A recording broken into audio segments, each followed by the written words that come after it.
Hey guys, tonight we're starting things off a little differently. We aren't diving into the mind of some brooding philosopher or following the tracks of a dusty old conqueror.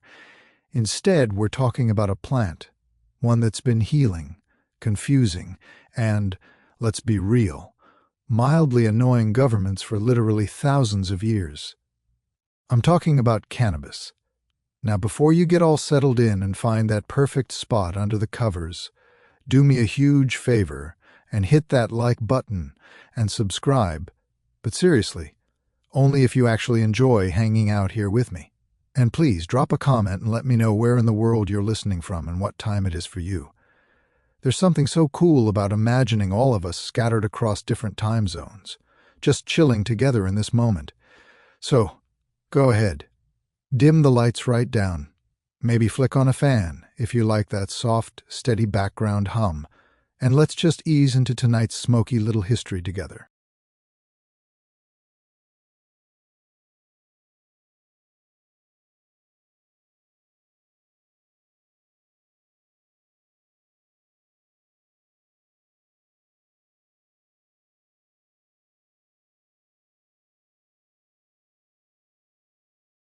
We're traveling back to roughly 5000 BC. We're deep in the Stone Age. And yeah, let's put a heavy emphasis on the stone part for this one. At this point in history, human civilization is basically still in its beta testing phase. We're just starting to figure out how pottery works, trying our best to domesticate animals without getting trampled, and unfortunately, still dying from things as simple as standing too close to a particularly mean mosquito. Somewhere in the frozen wilds of what we now call Siberia, a lonely forager probably gathered some brush for warmth and accidentally tossed some cannabis onto the campfire. They took one deep breath, sat back, and probably forgot why they'd even gone outside in the first place. We know this wasn't just a one-off thing because archaeologists have literally found cannabis seeds tucked away in ancient burial sites. That means someone, thousands of years ago, thought this plant was so essential they needed to take it to the grave with them. It was the ultimate don't bury me without my stash moment. Was it a sacred religious ritual, or just someone wanting to be prepared for the long sleep? Knowing how humans work, it was almost definitely a mix of both. Back then, cannabis wasn't really about the vibes, or having deep philosophical musings under the stars. It was pure survival. It was like nature's version of a Swiss Army knife. You could strip the fibers to make heavy-duty ropes and clothes. The seeds were actually a decent source of food, and the plant itself was basically the backbone of early tech. You could sail ships with it, tie your world together with it, and wear it on your back. But then, you had that accidental side effect. Imagine being one of those first humans to inhale it on purpose for the first time. You've got no YouTube videos to explain what's happening, no bags of snacks waiting in the kitchen, and definitely no Bob Marley tunes to set the mood. It was just raw, prehistoric confusion, and probably a very long, very intense conversation with a tree that absolutely was not talking back. Early humans probably didn't even have a word for getting high. They probably just thought the spirit of the fire was telling them a really long, really hilarious joke that they couldn't quite remember the punchline to. Imagine being those early humans. They honestly thought the gods had just sent down a software update for their eyeballs. They thought their vision had been upgraded to 4K. And yet, from that one accidental, curious little puff, a legend was born. A plant that would one day traverse the entire globe, inspire centuries of deep poetry, trigger massive bouts of paranoia, and eventually fund entire generations of reggae albums. It all started with some bored Neolithic farmer who probably looked at his crops and thought, I wonder what happens if I set this whole thing on fire. Long before the word weed was even a whisper in the wind, cannabis had already outsmarted us. It managed to find the one species on Earth dumb enough to cultivate it, worship it, outlaw it, and smoke it, sometimes all within the same 100 years. Humanity, I'd like you to meet your oldest, weirdest, and most complicated love-hate relationship. Now let's fast forward to around 2700 BCE. We find ourselves in ancient China, a place that was busy inventing literally everything: paper, silk, complex bureaucracy, and apparently the world's very first medical endorsement for getting high. Enter Emperor Shen Nung, famously known as the Divine Farmer. Now, that sounds like a very noble and peaceful title, until you realize it actually means the guy spent most of his reign as a human guinea pig, taste testing every random plant he found in the woods to see which ones would kill him. The man was basically running the world's first drug trial without a control group, a lab coat, or a safety net. According to the legends, Shen Nung discovered hundreds of herbs this way, including ginseng tea and, you guessed it, cannabis. He eventually put it all into a book called the Pen So Ching, which reads like a prehistoric Yelp review for plants. He rated cannabis as being great for pain, gout, rheumatism, and, ironically, forgetfulness, which is honestly pretty impressive when you consider that the cannabis was probably the very thing causing the forgetfulness he was trying to treat. But to Shen Nung, this wasn't some rebellious vice. It was serious medicine. The Chinese weren't exactly rolling it up or passing it around at a party. They were brewing it into potent tonics, grinding it into fine powders, and probably giving it a wise-sounding name like the elixir of wind in the bones. It treated fevers, it calmed frazzled nerves, and it definitely made people feel a little too confident about the quality of the poetry they were writing at 2 a.m. By this point in history, hemp was absolutely everywhere in China. It was spun into heavy-duty rope, woven into your everyday clothes, and even used to make the very paper people were writing on. Entire towns were practically constructed out of cannabis. You could literally live your whole life surrounded by this one plant. It was your shirt, your legal scrolls, your fishing nets, and if you were lucky, your go-to painkiller. It was basically like living inside a giant, eco-friendly bong. The doctors in ancient China took it very seriously, believing that cannabis helped balance the body's yin and yang. That's just a very ancient, polite way of saying it chills you out completely. They claimed it wasn't for recreation. But let's be honest for a second. Any civilization that says they're using something strictly for spiritual healing usually ends up giggling at the shadows on the wall at some point. So while the rest of the world was still trying to figure out how fire pits worked and making generally bad life choices, China had already added cannabis to the official pharmacy. Shen Nung might not have had a clue what THC was, but he knew one thing for sure. It made people stop complaining for a while.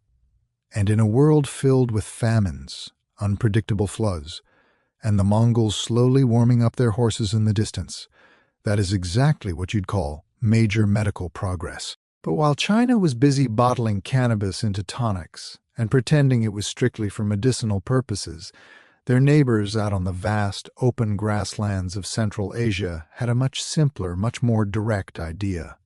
They thought, why bother with the tea? Let's just burn it and breathe as deeply as possible. Enter the Scythians.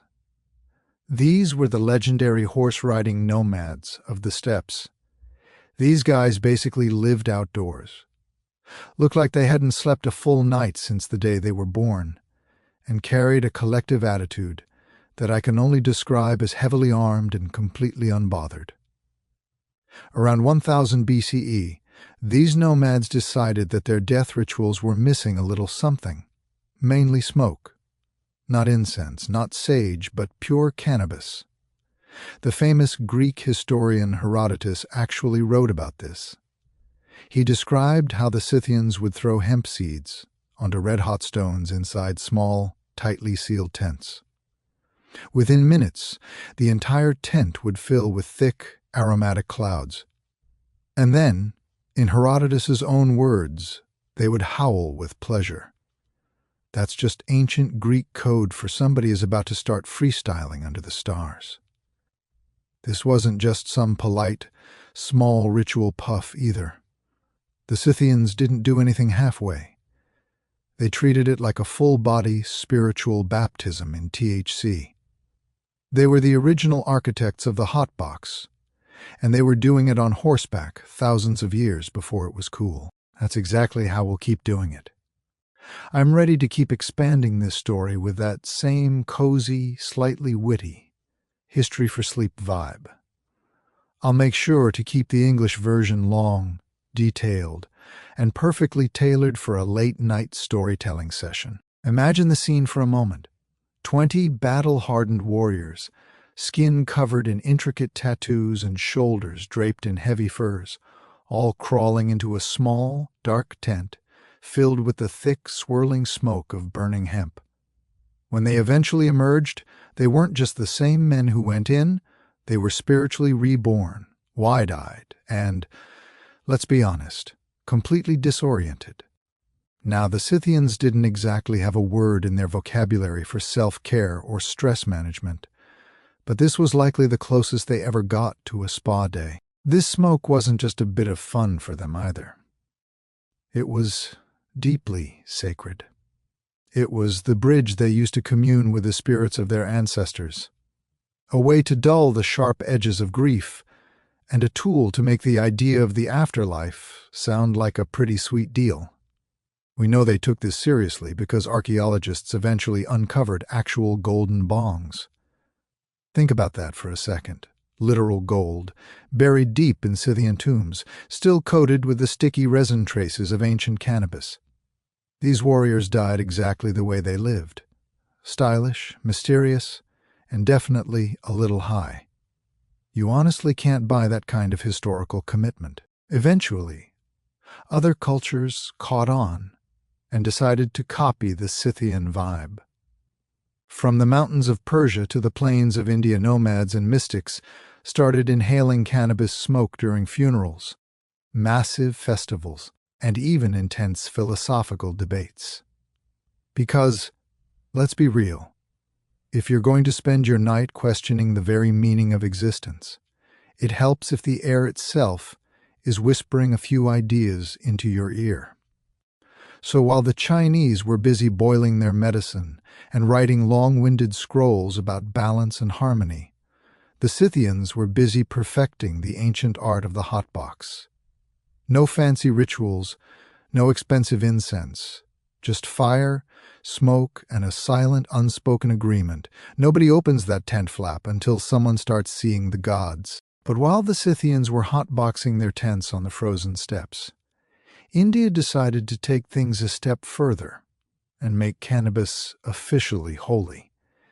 They figured if you're going to inhale smoke and start seeing visions of the universe, you might as well give it a respectable title. By around 1500 BCE, cannabis made its grand, sweeping debut in the Atharva Veda, one of the 4 most sacred Hindu texts.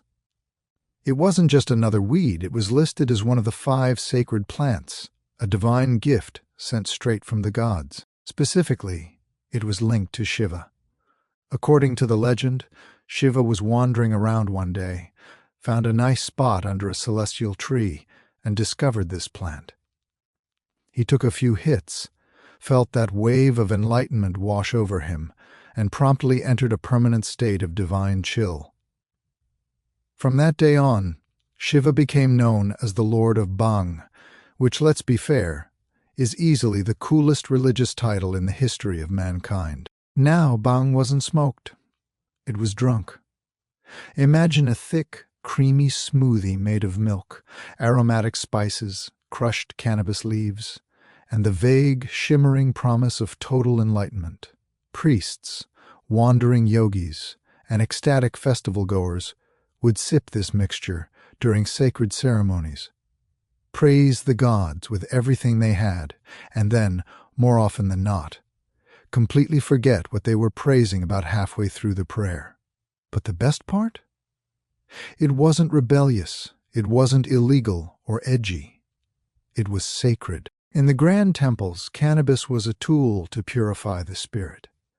In the small, dusty villages, it was a tool used to tolerate your annoying relatives during long gatherings. It was medicine, meditation, and a mild escape all wrapped up in one convenient green leaf. Festivals like Mahashivaratri became absolute legendary divine parties. Worshippers would stay up all night long, singing hymns, dancing around fires, and drinking bhang until they could practically see the fabric of the universe vibrating right in front of them. If enlightenment actually had a recipe, it was probably this: 1 part pure devotion, 1 part weed, and 1 very unfortunate heavy hangover the next morning. While other civilizations were treating cannabis as a simple trade good or a boring ritual tool, India gave the plant a real personality. To them, it was playful, it was spiritual, and it was stubbornly human. It wasn't just a plant you used. It was a companion on the long, winding path to understanding the universe, or at least a way to pretend you understood the beauty of it all. No one in India was pretending this was just for physical health. They were very open about it. It was for joy, for transcendence, and for occasionally forgetting that you had 10 more years of drought and hard work ahead of you. So, while the rest of the world was coughing over intense smoke, India elevated cannabis to a divine status. They didn't just use it, they deified it. Because in this part of the world, getting high wasn't about running away from reality. It was about finding a way to actually enjoy it. This is such a fantastic transition. The idea of enlightenment with better snacks is the perfect way to bridge the gap between India's spiritual joy and China's structured mysticism. I've leaned into that contrast, the chaotic divine fun of India versus the paperwork-heavy, cave-dwelling intensity of China. Honestly, when you look at it that way, India had discovered the ultimate secret. It was enlightenment, just with much better snacks. But while India was busy joyfully toasting to Shiva with their spicy bang milkshakes, China was taking a much more serious approach.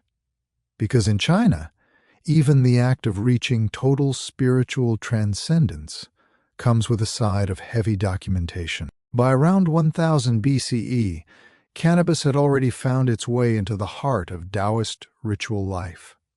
Now, Taoism back then was basically a fascinating, slightly chaotic cocktail of deep meditation, mysterious alchemy, and doing very strange things in damp caves in hopes of becoming immortal.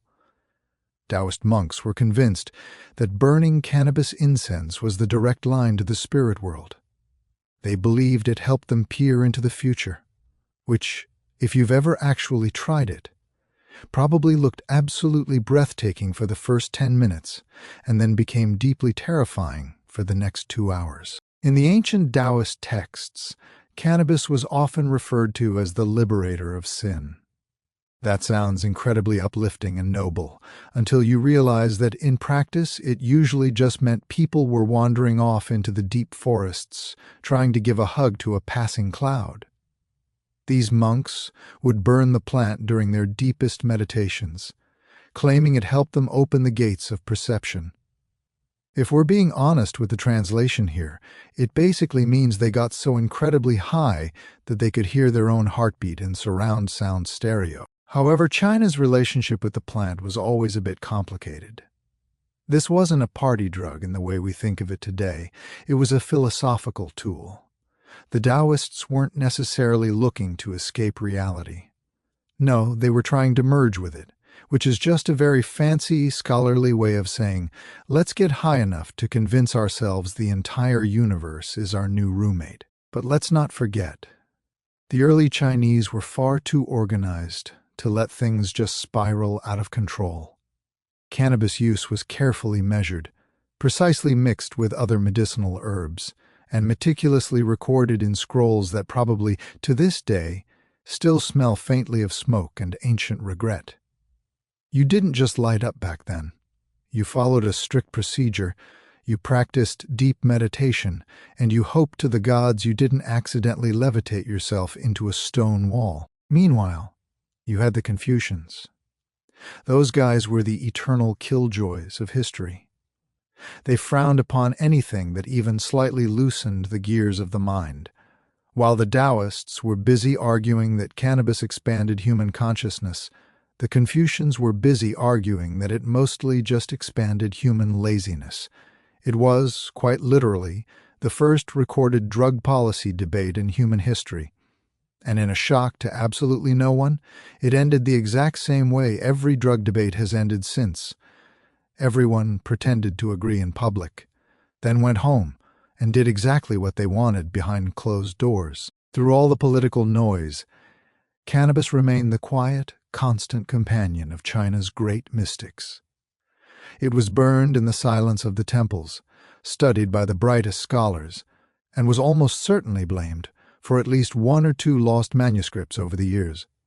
The end result was a civilization that actually managed to turn the act of getting high into a moral, philosophical, and, somehow, a bureaucratic process. Only in China could you find a way to inhale the vastness of the cosmos, while making sure you filled out the correct administrative form first. By this point in history, cannabis hadn't just arrived. It had earned its permanent seat at the table of human civilization. It wasn't just some mystical herb or a shady little vice tucked away in a corner. It was the overachieving plant that absolutely no one could get rid of. You could smoke it to talk to the gods, wear it as a shirt to the market, write your most profound thoughts on it, build your house with it, and, if the harvest failed and times got really dark, you could probably even eat it. It was the true Swiss Army knife of the ancient world. But instead of just opening bottles, this knife opened minds, occasionally, maybe just a little too far. In ancient China, hemp wasn't just a useful crop. It was the atmosphere.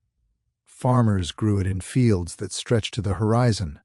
Villagers spent their nights spinning it into thread, and scribes turned it into the very paper that held the empire together. Think about that. The world's earliest recorded texts, the very foundations of human knowledge, were written on hemp. Human civilization wasn't just built on a foundation of law and order. It was literally recorded on weed. This next chapter is pure gold. The idea of the Egyptians using it to treat a bad temper is probably the most relatable piece of history I've heard all week. I've leaned into that. The contrast between the hard-working pyramid builders and the purely spiritual priests waving censers around. Imagine the irony. Somewhere in a quiet corner of a temple, a Taoist monk was likely deep in a meditative trance, blissfully inhaling the smoke of the very same plant that another more grumpy monk was using as paper to write the words, "Please, for the love of the gods, stop inhaling this." The fibers of this plant were the stuff of legends, strong, incredibly durable, and weirdly resistant to the kind of decay that claimed almost everything else. Hemp ropes were the literal backbone of the ancient world. They held up heavy fishing nets, tied together massive ships, and occasionally they were used to restrain the very same people who got a little too philosophical after smoking the other half of the plant. Even the clothing was a marvel. A hemp shirt would honestly last longer than most modern marriages, even if it was only slightly less comfortable than wearing a burlap sack. But it didn't stop at shirts and ropes. Archaeologists have dug up ancient hemp sandals, bowstrings, and even padding for armor. Because, let's be honest, nothing says I'm ready for battle quite like a soldier dressed head to toe in cannabis. It's entirely possible that somewhere in the mists of time, an entire army marched into war completely surrounded by hemp, having absolutely no clue they were technically fighting inside history's first all-natural mobile dispensary. As the plant began to creep westward along the winding trade routes, it conquered new continents without ever having to lift a single leaf. The Persians looked at it and saw a world-class rope. The Egyptians saw it and started brewing mysterious ointments. And the Greeks? Well, the Greeks did what they always did. They sat around with a cup of wine and argued about the moral implications of it all. Everyone used it. Everyone desperately needed it. And everyone collectively pretended it wasn't even a little bit suspicious how cheerful and relaxed their weavers looked all day long. Hemp had become the world's quietest empire builder. It didn't need swords, and it didn't need soldiers. It simply offered strength, flexibility, and a faintly herbal scent that would linger in the air for centuries. While kings were killing each other over piles of gold, hemp just sat quietly in the corner, waiting for humanity to remember why it really existed, and eventually, believe me, they would. But it wouldn't be for the rope or the scrolls.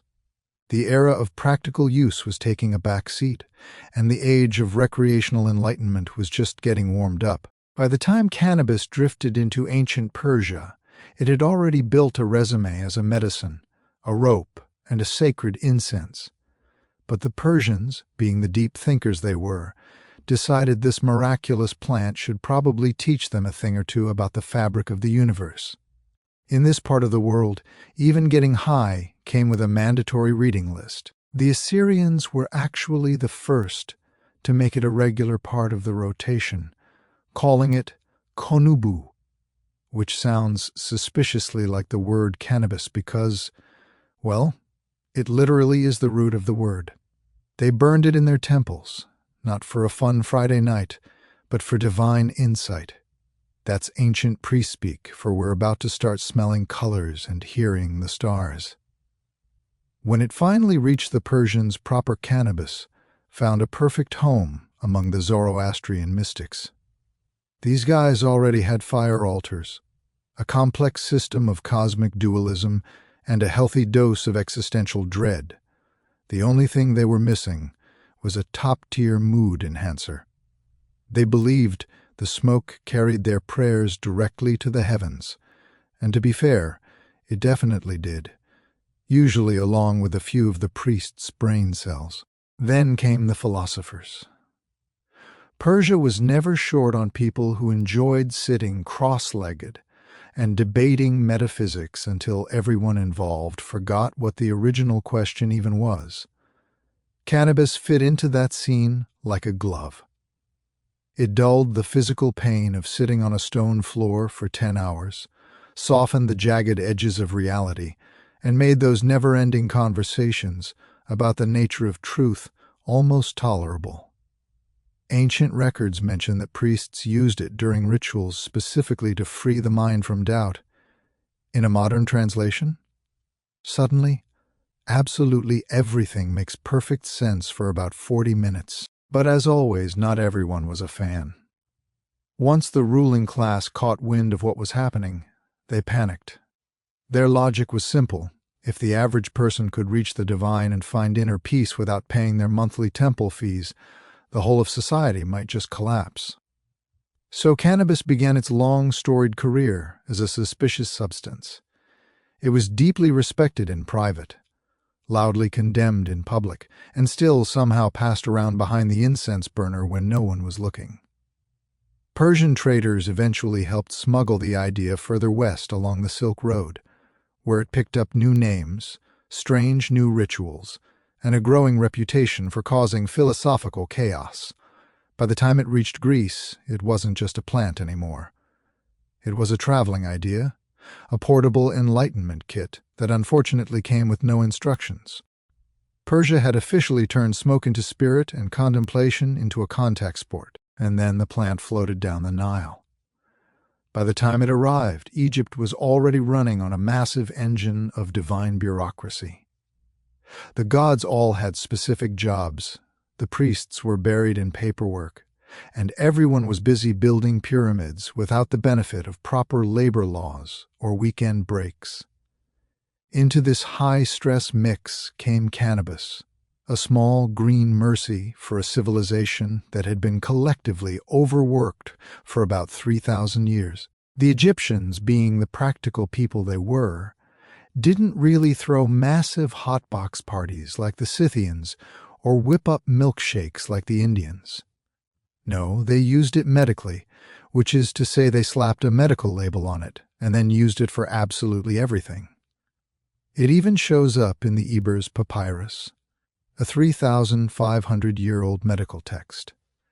It lists cannabis as a legit treatment for inflammation, glaucoma, menstrual cramps, and, I kid you not, a bad temper.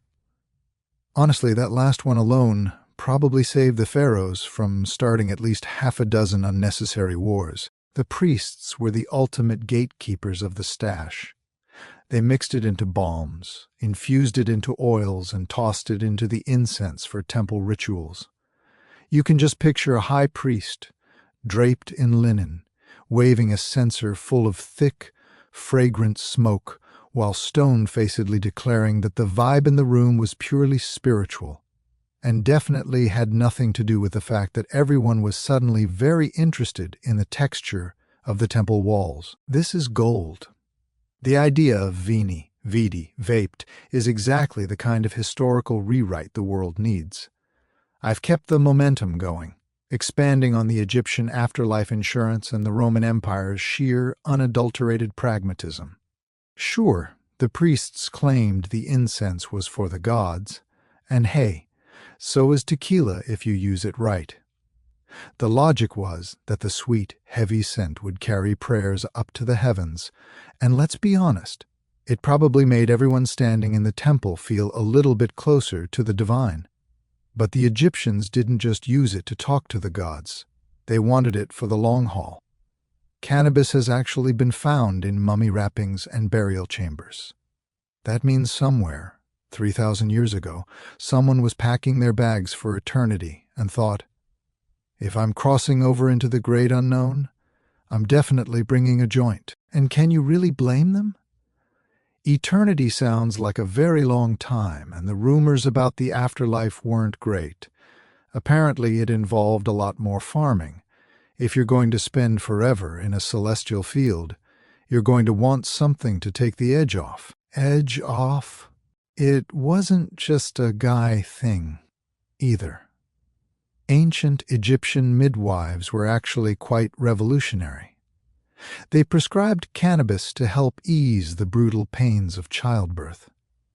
It was a brave move, considering there were no epidurals back then, just some divine chanting, a bit of luck, and whatever herbs you could successfully smuggle past the temple priests. You can almost hear the whispered advice in the birthing room. Breathe, my queen, and pass the oil. Even the high and mighty nobility were in on it. Pharaohs lived in total luxury, but even they couldn't escape a royal migraine.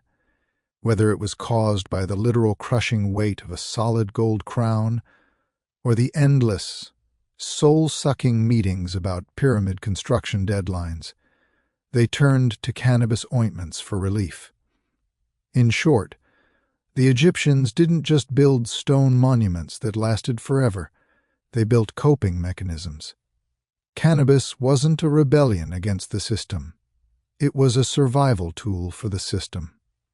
When your gods demand absolute perfection, your climate demands constant sweat, and your workers keep collapsing under the desert sun, a little green plant starts to look less like a weed and more like divine intervention. By the time cannabis finally drifted into ancient Greece, the locals had already perfected their two favorite national pastimes, arguing and drinking. Naturally, a plant that encouraged both deep introspection and a little bit of mild chaos fit right in. Now, the Greeks didn't invent cannabis use, but they did something much more Greek. They intellectualized it. To them, nothing was truly sacred until it had been debated for 12 hours, categorized into a subfolder, and turned into a symposium topic. And so began the long-distance relationship between weed and wisdom.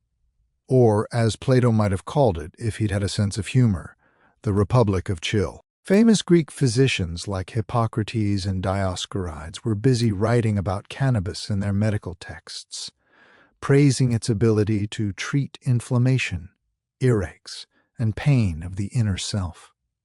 That last one might actually be the first recorded medical diagnosis of existential dread. They weren't exactly rolling joints under the shadow of the Acropolis, but the stuff was definitely around, and it was probably discussed in that overly serious, booming tone that makes even the most random thought sound like a profound universal truth. Imagine a Greek symposium, a smoky hall, heavy cups of wine, half a dozen philosophers reclining on velvet couches, and someone casually leaning over to ask, my friends, but what if reality is actually an illusion? There's a lot of nodding, some intense debate, and someone coughing in the corner because they took a little too much of that medicinal incense. The Greeks didn't see cannabis as a scandal. They saw it as part of nature. It grew in the wild. It cured your aches. And occasionally it caused the kind of sudden, brutal clarity that ruins friendships. Soldiers used hemp to heal their battle wounds, while the thinkers likely used it to wound logic itself. Everyone had their own angle. Even Herodotus, the original travel blogger of the ancient world, wrote home about the Scythians and their joyous vapors with a mix of awe and judgment. The Greeks admired it, of course, but they often pretended to be way above that kind of behavior. Sort of like how modern people admire 5 a.m. yoga retreats but never actually get out of bed for them. It's not that the philosophers needed weed to think deeply. They were already questioning everything from the existence of the gods to why their sandals hurt so much. Cannabis just helped make those questions feel even more important. So, while the elites in Athens were busy debating the true meaning of virtue, somewhere in a quiet, sun-drenched garden, a lesser-known philosopher was probably staring at an olive tree for 2 straight hours and whispering, "I think it finally understands me." And honestly, that is the most Greek thing that has ever happened in history. Then, of course, came Rome. When the Roman Empire wasn't busy conquering people, it was busy conquering their stuff, their food, their gods, their languages, and naturally, their cannabis. The plant crept into Rome quietly, hitching a ride on the back of trade routes and simply never leaving. But the Romans were different. They didn't worship it like the Indians or sit around and philosophize about it like the Greeks. No, the Romans just used it, complained about it, and then wrote a technical manual on how to use it better. To a Roman, cannabis was practical above all else. They used the fibers to make the ropes, sails, and tents that fueled an empire that literally could not stop invading places. Hemp ropes hauled massive ships across the Mediterranean, tied up prisoners of war, and occasionally doubled as laundry lines for togas that were absolutely soaked in the regret of the night before. If Rome had a secret motto, it probably should have been Veni, Vidi, Vaped. The doctors loved it too. The famed physician Dioscorides, who was actually Greek, but Rome borrowed him like they borrowed everything else, recommended cannabis for earaches, gout, and general joint pain. To be fair, that probably covered about half the population after years of marching in heavy armor, fighting in the mud, and attending those legendary public orgies. Interestingly, some Roman texts also claimed it could reduce sexual desire, the kind of prescription that instantly made it the most unpopular topic in the Senate. This next part is where the story gets really spicy, literally and figuratively. We've got Roman beauty routines, camel caravans, and the birth of the word assassin, which is basically history's most successful piece of negative PR. Meanwhile, in the quieter corners of the empire, Roman women were busy incorporating cannabis-infused oils into their beauty treatments. They claimed it softened the skin and eased what they politely called female complaints. And honestly, given the state of Roman plumbing, and a diet that mostly consisted of grain and questionable fermented fish sauce, a cannabis soak was probably the nicest thing their bodies experienced all year. But don't go picturing marble statues of stoners lounging around the forum with half-closed eyes. For the Romans, intoxication was always a heavy moral issue. Wine?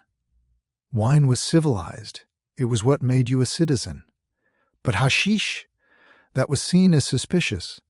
Anything that made you feel a little too happy, especially if the government couldn't figure out a way to tax it properly, was considered a major problem.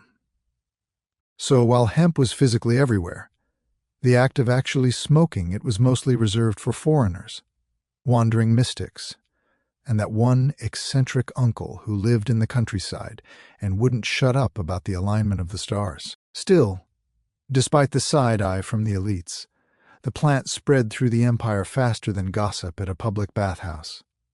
Roman soldiers, ever the practical travelers, carried hemp seeds with them to the furthest, most distant provinces. Without even realizing it, they were turning half of Europe into a massive potential farmland for the world's most versatile weed. From the rainy hills of Britain to the scorching deserts of North Africa, cannabis took root quietly and stubbornly, much like every other rebellious idea Rome tried to suppress. So, while the emperors were busy toasting their conquests with wine and the philosophers were debating the finer points of virtue, humble old hemp was literally holding the empire together. Sails, scrolls, ropes, and remedies. The whole Roman machine was running on a plant that no one wanted to admit they secretly respected. Rome eventually fell, as all empires do, but cannabis? It didn't go anywhere. It simply stayed put, patient and green, waiting for the next great civilization to take credit for discovering it. By the time the Silk Road hit its golden age, cannabis had achieved something every emperor in history dreamed of: total globalization without winning a single battle. There were no armies, no bloody conquests, just a bunch of chill merchants spreading good vibes and high-quality hemp. Picture a massive caravan winding its way through the vast deserts of Central Asia.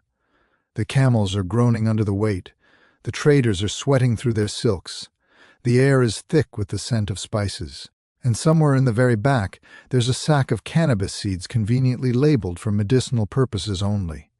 It was the ancient world's version of the medical card excuse.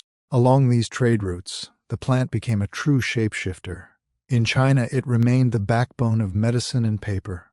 In India, it stayed sacred and divine. In Persia, it was transformed into wisdom in smoke form. And by the time it reached the heart of the Middle East and Africa, it had evolved into hashish, portable, potent, and infinitely more fun than the local religions generally allowed. These merchants weren't just selling silk and cinnamon, they were selling culture. Every single trade stop became a giant swap meet for ideas, stories, and the occasional cloud of aromatic smoke. You could hear Sanskrit hymns blending with Persian poetry in the middle of a crowded bazaar, while someone in a nearby tent accidentally invented hotboxing all over again. This is also where we run into one of history's most famous and most misunderstood groups, the Assassins of Alamut. This was a secretive sect in Persia that, according to the terrified and very biased chronicles written by nervous Europeans, would smoke hashish before carrying out high-profile political hits. Now, the historical truth is probably a lot murkier and much more boring. They likely just enjoyed the stuff in their downtime and happened to be exceptionally good at stabbing people. But the legend was too juicy to let go, and the word hashashin eventually morphed into our modern word, assassin. It's a linguistic masterpiece, born entirely out of paranoia and terrible PR. Further west, Arab physicians were diving deep into the science of the plant. In their medical texts, they described cannabis as both a miraculous cure for melancholy and a dire threat to military discipline, which frankly is a description that still fits it perfectly today. As for the traders themselves, they had discovered the most essential truth of doing business on the Silk Road.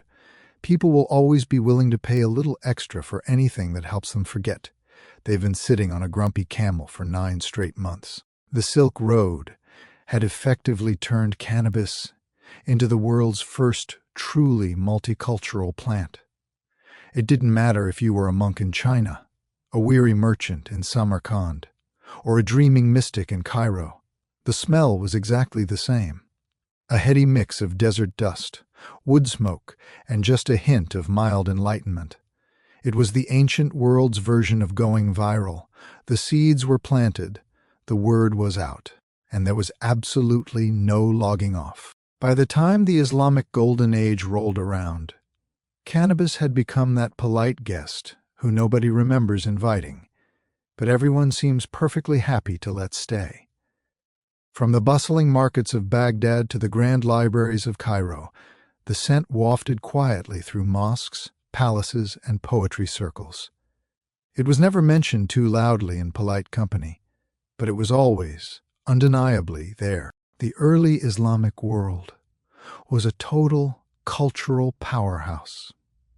While much of the rest of the world was struggling with basic math, these guys were busy perfecting algebra, mapping the stars, and revolutionizing medicine.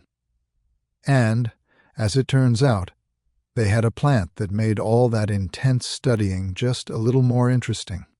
Scholars like Avicenna and Al-Razi, the heavyweights of medieval science, wrote about cannabis in their medical encyclopedias.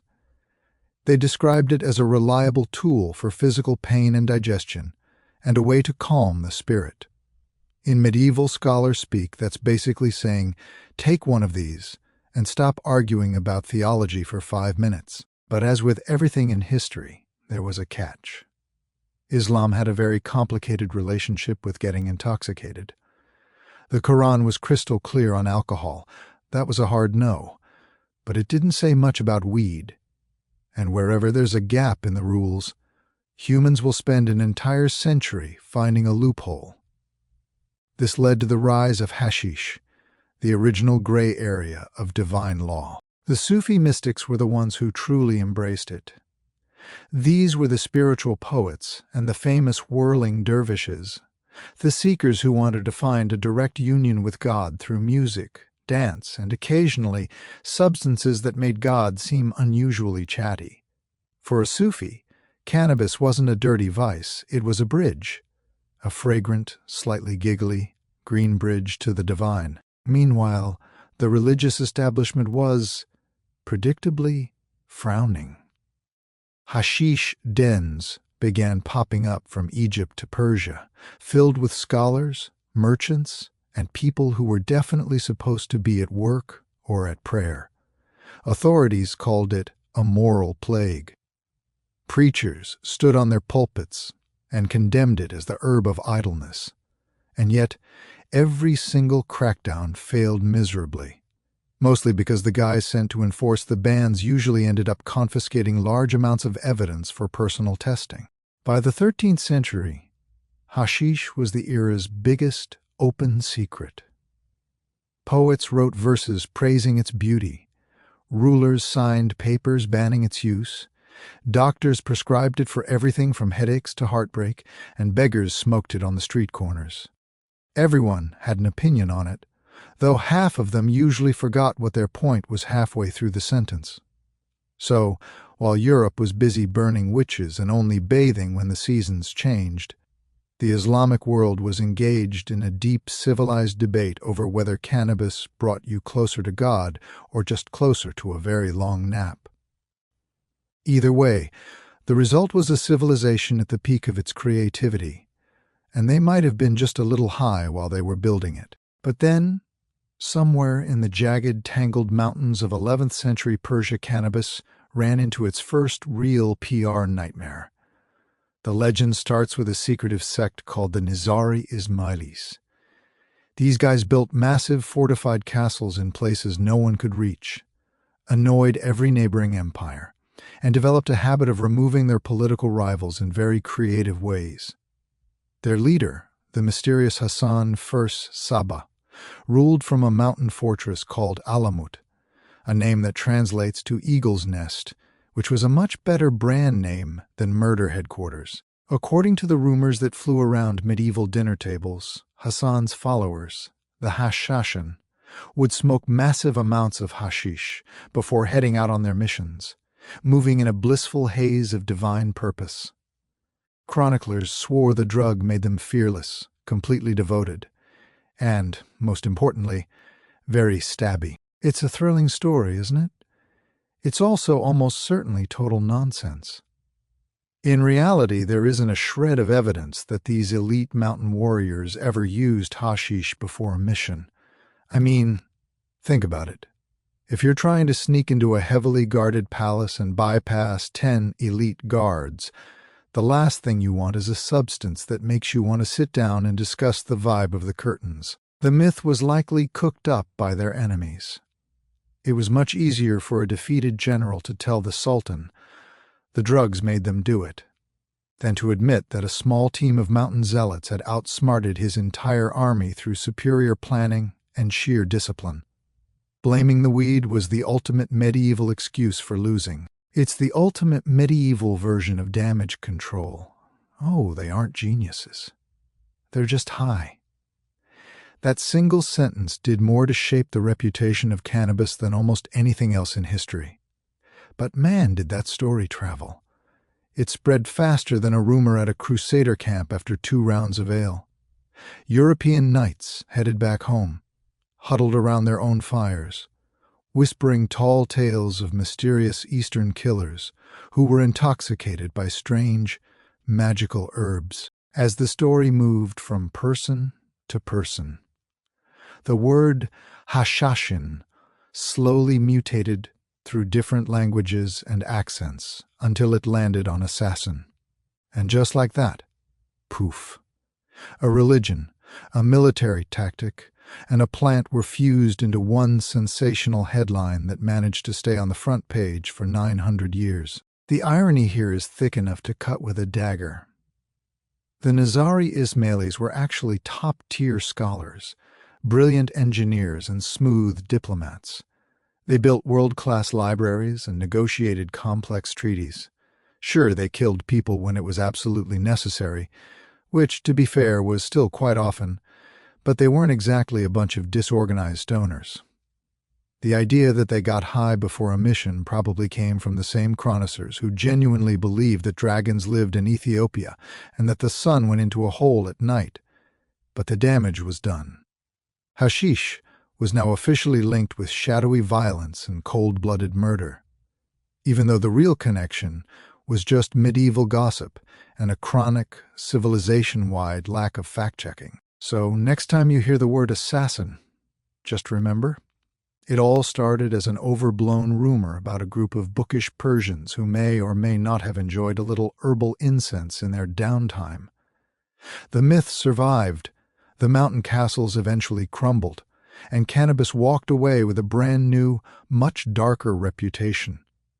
It went from being a sacred plant to a suspicious substance, and humanity, as is our tradition, learned absolutely nothing from the transition. By the time cannabis finally drifted into the heart of medieval Europe, the continent had already developed a very refined system for handling new ideas. Step 1, fear them. Step 2, ban them. Step 3, quietly use them anyway when nobody is looking. Now, hemp had actually been hanging around Europe for centuries.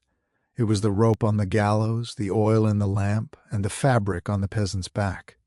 Nobody thought twice about it. It was just stuff. But the very moment someone decided to light it up and inhale it instead of spinning it into a shirt, that's when the church decided it was time to get involved. To be fair to the medieval Europeans, they weren't exactly in a let's try new things kind of mood. Between the Crusades, constant famines, and the occasional Black Plague wiping out a third of your neighbors, people were barely holding their lives together with duct tape and prayer. The church controlled everything, the law, the medicine, and your personal odds of eternal happiness, and they were not particularly thrilled about any substance that made peasants start giggling during a 3-hour sermon. Still, cannabis has a way of slipping through the cracks. Monks were actually growing massive amounts of hemp in monastery gardens to make parchment for their Bibles and ropes for their prayer bells. All the while, they were busy writing long moral condemnations of sinful herbs. It is a 100% safe bet that at least one of those monks accidentally, or maybe not so accidentally, tried the product and had a profound spiritual moment involving a single candle flame and 37 consecutive Gregorian chants. By the 13th century, local doctors and village apothecaries were quietly prescribing cannabis oil for everything from fevers to what they delicately called female complaints. And the problem was, it worked. In the eyes of the church, that made it incredibly suspicious. Anything that cured suffering without a priest's intervention or a direct miracle from heaven-raised eyebrows, and usually sparked a few torches. The church much preferred its miracles to come from the sky, not from some lady's backyard garden. Meanwhile, travelers returning from the East were bringing back scandalous stories of hashish dens, dark, quiet rooms full of relaxed people who were not currently trying to kill each other. Naturally, Europe found this absolutely horrifying. Chroniclers described Saracens who smoke madness into their souls. Modern translation? They looked happy, which in medieval Europe was clearly a sign of the devil. Before long, cannabis joined the church's ever-growing no-no list, right alongside pagan rituals, heresy, and women who knew how to read. Officially, it was labeled a devil's herb. Unofficially, it was still the go-to for midwives, herbalists, and anyone with chronic back pain, and a realistic understanding of God's busy schedule. Europe had managed to take a versatile, harmless plant and turn it into a full-blown moral crisis, a skill, by the way, that the West still hasn't quite lost. Hemp stayed legal as long as it behaved and stayed in rope form. But the moment it hinted at providing even a second of pleasure, it was excommunicated. And thus began Europe's longest-standing tradition, being simultaneously terrified of and completely dependent on the exact same thing. By the late Middle Ages, cannabis had done what most humans couldn't. It had survived the church, the plague, and the gossips. It was here to stay. Empires rose and fell. Languages morphed into entirely new tongues. Entire civilizations burned to the ground and were forgotten, and yet, through all that fire and noise, the same scrappy, stubborn green plant just kept growing wherever people were stressed and soil existed. By this point, Europe was essentially running on hemp. It was their ropes, their sails, their paper, and their clothes. If you think about it, the age of exploration was basically powered by weed. Now, it wasn't the giggly stare-at-the-stars kind of weed. It was the hold-a-9-0-foot ship together in a hurricane kind. Christopher Columbus wouldn't have stood a chance of reaching the New World without hemp rigging, hemp caulking to keep his hulls watertight, and let's be honest, probably some very sturdy hemp underwear. So, in a very real, very accidental way, cannabis discovered America. Still, the plant's reputation remained as split as a broken branch. To the working class, it was a boring, practical crop they grew to pay the rent. To the doctors, it was a miracle medicine. But to the church? To the church, it was just one more thing to blame for the inevitable decay of public morals. Every group either needed it, hated it, or managed to do both at the exact same time, which, if you look closely, is pretty much the entire story of human civilization. By the time the Renaissance rolled around, scientists were busy dissecting everything they could get their hands on, from human corpses to ancient philosophies, and cannabis quietly snuck its way back into the medicine cabinet. Apothecaries were selling it for pain, seizures, and that deep, late-night sleeplessness. Poets dropped subtle hints about it in their verses, and while Europe officially frowned upon anything resembling pleasure, they had also just invented gin, so their moral judgment was, shall we say, a bit selective. Then came the colonial era, and cannabis sailed across the oceans once again, this time in every direction at once. The Spanish planted it in the Americas, the Portuguese hauled it to Africa, and the British, true to form, industrialized the living daylight out of it. Every empire claimed they were simply introducing a useful agricultural resource, which is just history's polite, polished way of saying, we're cashing in on this as fast as possible. By the 19th century, cannabis had completed a full circle. It had been sacred, scandalous, and finally, scientific. The Victorians used it in tinctures for their nerves and their hysteria, all while politely ignoring the fact that half their high society was already hopelessly addicted to laudanum. Doctors praised its effects, and artists painted under its influence. But then, as it always goes, governments panicked. They outlawed it, mostly because nothing frightens a person in authority quite like a population that is relaxed and unbothered. And yet here we are, thousands of years later, still having the exact same debate about the exact same plant. It has outlived pharaohs, philosophers, popes, and every prohibition thrown its way. It built the ships that mapped the world. It healed the wounds of ancient warriors. It birthed legendary myths, and, occasionally, it made people stare at their wallpaper for 4 hours straight.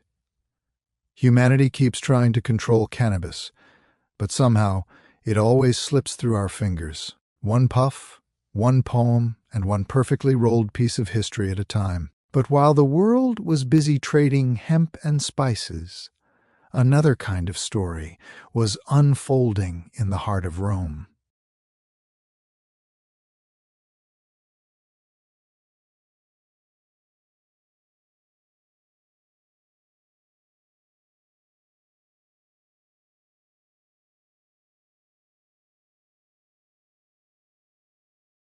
The year was 1480. Rome was a city so drenched in sin and sweat that people joked even the angels carried silk handkerchiefs over their noses to block out the smell. Into this perfumed cesspool of absolute power and staggering corruption, a girl was born, Lucrezia Borgia.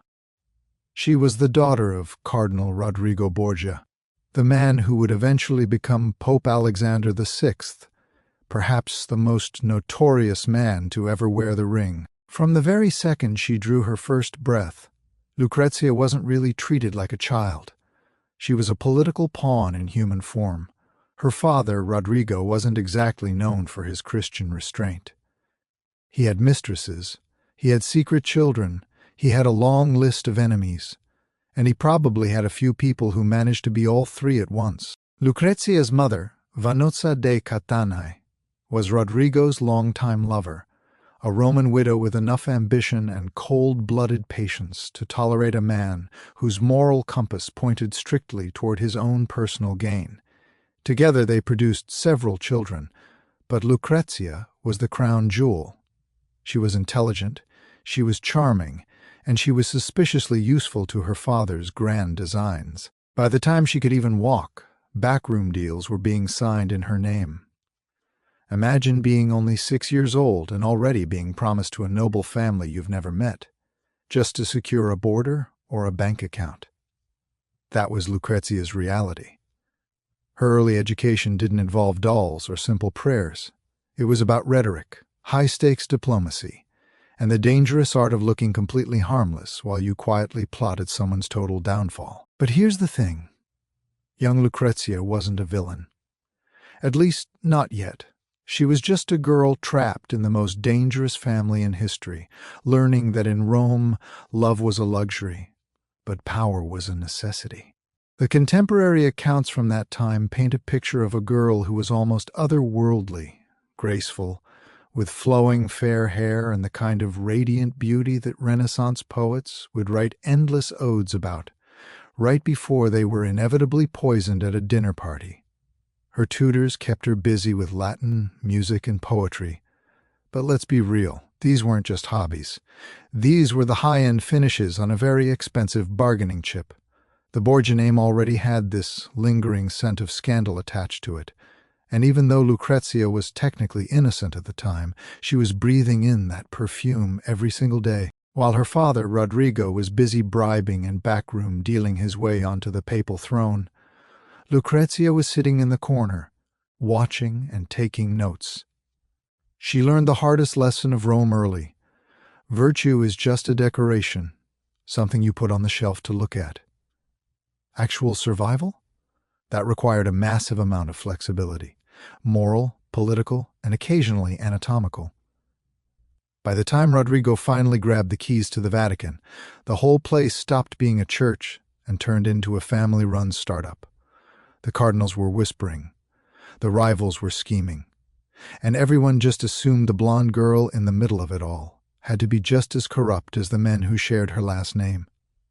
Whether she was a serpent wrapped in fine silk, or just a lonely dove trapped in a nest of vipers, is a debate historians still love to have over drinks. When Rodrigo officially became Pope Alexander VI in 1492, the Vatican didn't just get a new spiritual leader, it got a CEO who specialized in hostile takeovers. The Holy See, which was supposed to be a fortress of piety, or at least decent at faking it, was now just an extension of the Borgia living room. And like any classic Italian dynasty business, was a three-headed beast made of marriage, money, and manipulation. Lucrezia was only 12, but she was already being traded across Europe's noble families like a particularly elegant chess piece. Her first engagement to a Spanish nobleman named Don Cherubino vanished faster than a papal promise of reform. Her second fiancé met a similar fate the moment his political expiration date passed. You could say her love life was less about the princess bride, and more about the art of the deal with better jewelry. By the time she was 14, her father had lined up Giovanni Sforza, the Lord of Pesaro. He was twice her age and about half as clever as he thought he was. This union was pure strategy, a way to bolt the papal throne to one of Italy's most powerful families. The wedding was, of course, an absolute blowout. Rome's nobility sat under frescoed ceilings, clinking golden goblets and very politely ignoring the fact that the Pope's daughter was essentially a walking, breathing political treaty. Behind all that lace and the practiced smiles, Lucrezia played her part to perfection. She was charming, she was well-mannered, and she spoke with the voice of an angel. The problem was, angels didn't tend to have a very long shelf life in Vatican politics. It didn't take long for her husband to find himself on the wrong side of the family's shifting alliances. And when the Borgias shifted their weight, someone usually ended up vanishing into the night, resigning in a panic, or falling suddenly ill. Giovanni Sforza wasn't about to wait around for divine intervention or a suspicious bowl of soup. He hauled it out of Rome and, in a desperate attempt to save face, threw out the ultimate accusation. He claimed the Pope and Lucrezia were having an affair. Yeah, he actually went there. Incest. It was a scandal that had all of Rome gasping and snickering behind their hands. At just 16 years old, Lucrezia was the most talked-about teenager in Europe, whispered about in every royal court as both a tragic victim and a calculated temptress. But if there's one thing the Borgias knew how to do, it was weathering a storm of gossip. They didn't just survive the scandal, they leaned into it. The Borgias didn't just ignore a scandal, they weaponized it. They turned humiliation into a calculated strategy. The Pope essentially hit the delete button on her first marriage, declaring it null on the grounds of non-consummation. It was an incredibly awkward public spectacle that left Giovanni Sforza utterly shamed. But it left Lucrezia free. And in the world of the Borgias, a free daughter was a fresh bank account. The game of musical chairs continued immediately. Her father, a man who could juggle 3 conspiracies while saying Mass, had a new plan draped in the finest Neapolitan silk. Her next groom was Alfonso of Aragon, a handsome young prince and the illegitimate son of the King of Naples. This wasn't just a wedding, it was a structural reinforcement for the Papal States. And for a brief, flickering moment, Lucrezia, now 17, actually looked happy. Alfonso was her age, kind, and significantly easier to look at than the paranoid Giovanni. They even had a son, named Rodrigo after her father. Because if you're a Borgia, you never miss an opportunity to remind the world of the family brand. For a second there, they almost looked like a respectable family. But respectability doesn't pay the bills in Renaissance Rome. Political alliances in Italy shifted faster than a sinner's pulse at confession, and soon the friendship with Naples turned sour. This is where her brother, Cesare, charming, brilliant, and casually homicidal, decided that Alfonso was no longer a strategic asset, but a massive inconvenience. In the Borgia dialect, inconvenient was a death sentence. One summer evening in 1500, assassins jumped Alfonso on the steps of St. Peter's. He actually survived the first hit, a literal miracle, but while he was recovering in his private chambers, someone finished the job by strangling him in his bed. The rumors were wild. Some swore Cesare's men did it. Others whispered that Lucrezia herself had held the pillow. The truth likely sat somewhere in that dark space between horror and gossip. Lucrezia reportedly wept bitter tears, though whether they were for her lost love or for the terrifying realization that her life was a revolving door of tragedy, no one knew. The Vatican tried to blame bandits, but Rome wasn't buying it. The gossip mills went into overdrive. The Pope's daughter, the poisoner, the Black Widow of the Tiber. Her reputation was sealed tighter than a tomb. Yet Lucrezia didn't shatter. She adapted. She learned how to look fragile and innocent while outliving every man who tried to use her. She spent time in convents, ostensibly for reflection, though cynics said she was just waiting for the public outrage to cool down. By 18, she had 2 marriages behind her, 1 dead husband, and more criminal accusations than the average street thief. But the final act was about to begin. In 1502, at 22, Lucrezia Borgia didn't just get married again. She transformed. She became the Duchess of Ferrara. Her marriage to Alfonso d'Este, the heir to one of Italy's most prestigious families, was a massive gamble. The Borgias needed a path to respectability after a decade of blood and accidental deaths, and Ferrara needed the Pope's favor and a truly massive dowry. Everyone involved basically held their breath, held their noses, and smiled for the portraits. When she arrived in Ferrara, she brought wagons overflowing with gold, silk, and musicians, but she also brought a reputation so toxic it could have wilted the city's gardens. The refined Este family was terrified. The courtiers whispered that she hid poison in her rings, that her very perfume was laced with arsenic, and that a simple handshake could be a death sentence. One poet famously wrote that her smile contained both heaven and hell. He wasn't wrong. But then, the most shocking thing happened. Lucrezia didn't destroy Ferrara. She rebuilt herself. She turned the court into a glittering diamond of art and culture, surrounding herself with the greatest poets, scholars, and philosophers of the age. Even the cynical Machiavelli, a man not known for his warm, fuzzy feelings, praised her political grace. She turned into the ultimate diplomat. Her marriage to Alfonso d'Este wasn't a romance. He was a man who preferred the thunder of cannons to the nuance of conversation. It was stable. He realized his wife was brilliant and trusted her to run the duchy while he was off at war. She navigated feuds and wrote letters that were masterpieces of tact and charm. The ghosts of Rome eventually faded. Her father, Pope Alexander VI, died in 1503, ironically, after drinking a batch of poisoned wine that was probably meant for someone else. Cesare's empire collapsed almost overnight. Just like that, the name Borgia went from untouchable to unmentionable. But Lucrezia, ever the pragmatist, simply kept moving. In Ferrara, she was no longer the scandalous daughter of a corrupt pope. She was a ruler, a patron, and a survivor.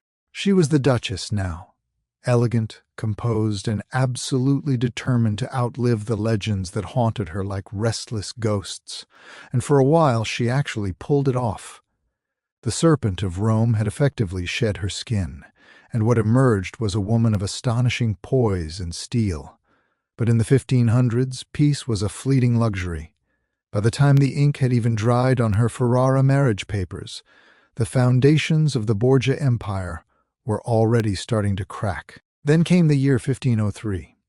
Her father, Pope Alexander VI, died in a way that can only be described as pure Borgia irony. The story, which sounds like a dark comedy, is that he and Cesare accidentally drank poisoned wine intended for a completely different guest. Whether it was a moment of divine justice or just a tragic case of poor labeling, the result was a catastrophe for the family. The mighty patriarch, the man who held the strings of all Italy, was gone. Their web of influence didn't just break, it dissolved like holy water hitting a hot brazier. For Lucrezia, this was a double-edged sword. It was total freedom, but it was also a total disaster. Without the Pope's shadow to hide in, the Vatican turned on the Borgias like a pack of starving wolves. Her brother Cesare, the family's brutal enforcer and the man who once made princes tremble in their boots, lost everything overnight. His lands, his armies, his leverage, all gone. He was captured, imprisoned, and eventually bled out on a lonely roadside in Spain at the age of 31, a tragic, dusty echo of the conqueror he used to be. The fall of the House of Borgia left Lucrezia stranded in a sea of enemies. In Rome, her name was a synonym for sin. In Ferrara, it was still a polite scandal, the kind people whispered about behind their fans. The courtiers never tired of the old stories, the poisonings, the betrayals, the incest, all the favorite bedtime stories of the Renaissance. Yet, she didn't flinch. If anything, she became quieter, colder, and even more calculating. In her letters to allies, she adopted a tone of melancholy grace, describing herself simply as a woman of misfortune. It was a genius move. She never bothered to deny her past. She simply outlived it. While her relatives were being stripped of their titles and chased out of cities, she remained securely on her throne in Ferrara, navigating the political ruins like a shipwreck survivor who somehow woke up on an island made of gold. Her husband, Alfonso, who had started out extremely wary of his infamous bride, slowly realized she was his greatest asset. He began to rely on her for everything. She handled the high-stakes correspondence, managed the vast estates, and charmed foreign ambassadors with a level of refinement that made her indispensable to the state. The Duchess of Ferrara might have been born in the middle of a scandal, but she had mastered the art of endurance. Still, there was always that invisible shadow in her private chambers, the heavy knowledge that the Borgia name would never truly be cleansed. Rome had fallen silent about her family, but Lucrezia knew better than anyone that silence is rarely innocent. It's usually just the sound people make when they're waiting for the next nasty rumor to be true. By the early 1510s, Lucrezia had completed the most improbable transformation in the history of Italy.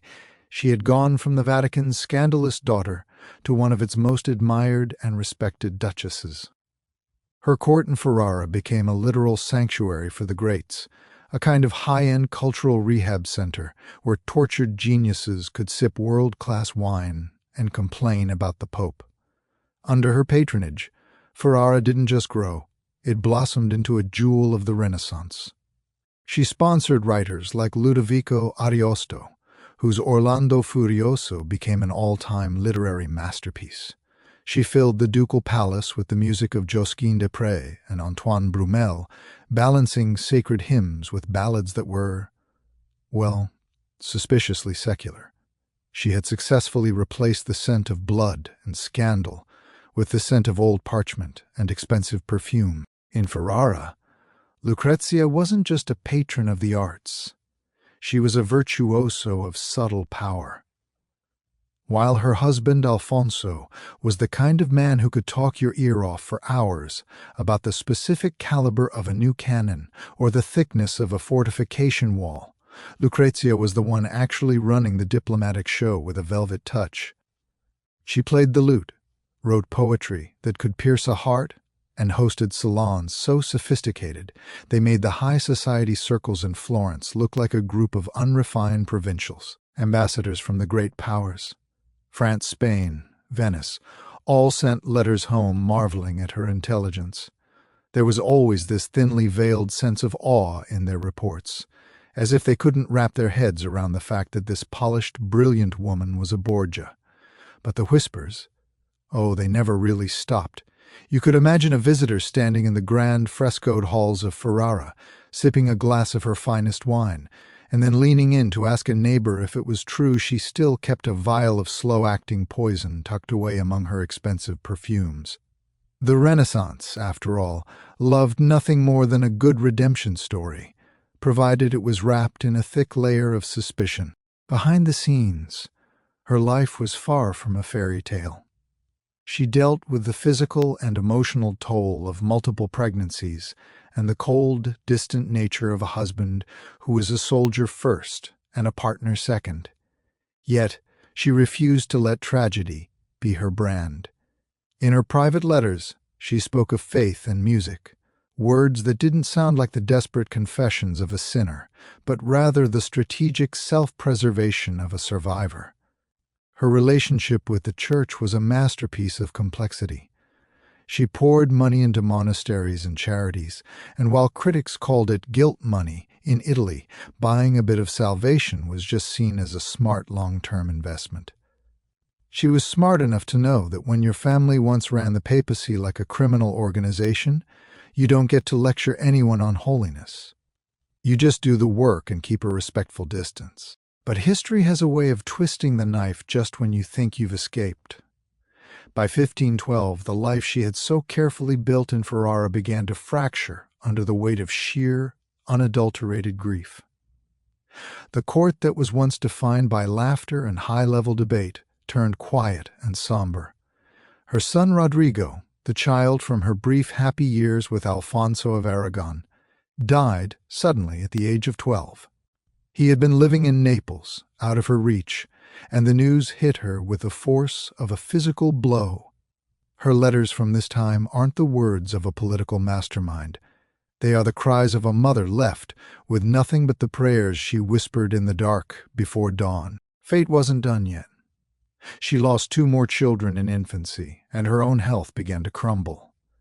People whispered about poison, because in that world old habits and older rumors died hard, but the truth was much more human.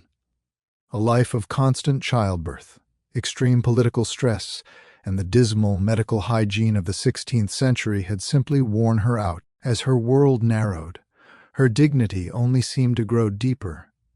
She turned toward a quiet, personal kind of religion, nothing like the fire and brimstone theatrics of her father.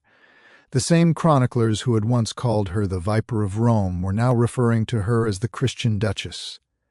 Even her husband, a man who preferred the roar of a cannon to the sound of a sigh, grew to admire her resilience, leaning on her judgment even as she became more withdrawn. To the world it looked like the ultimate redemption. To Lucrezia it probably just felt like exhaustion. The political chess matches, the endless deaths, the centuries of whispers, it had finally burned through her spirit. By 1518, she was no longer the glittering star of the salon.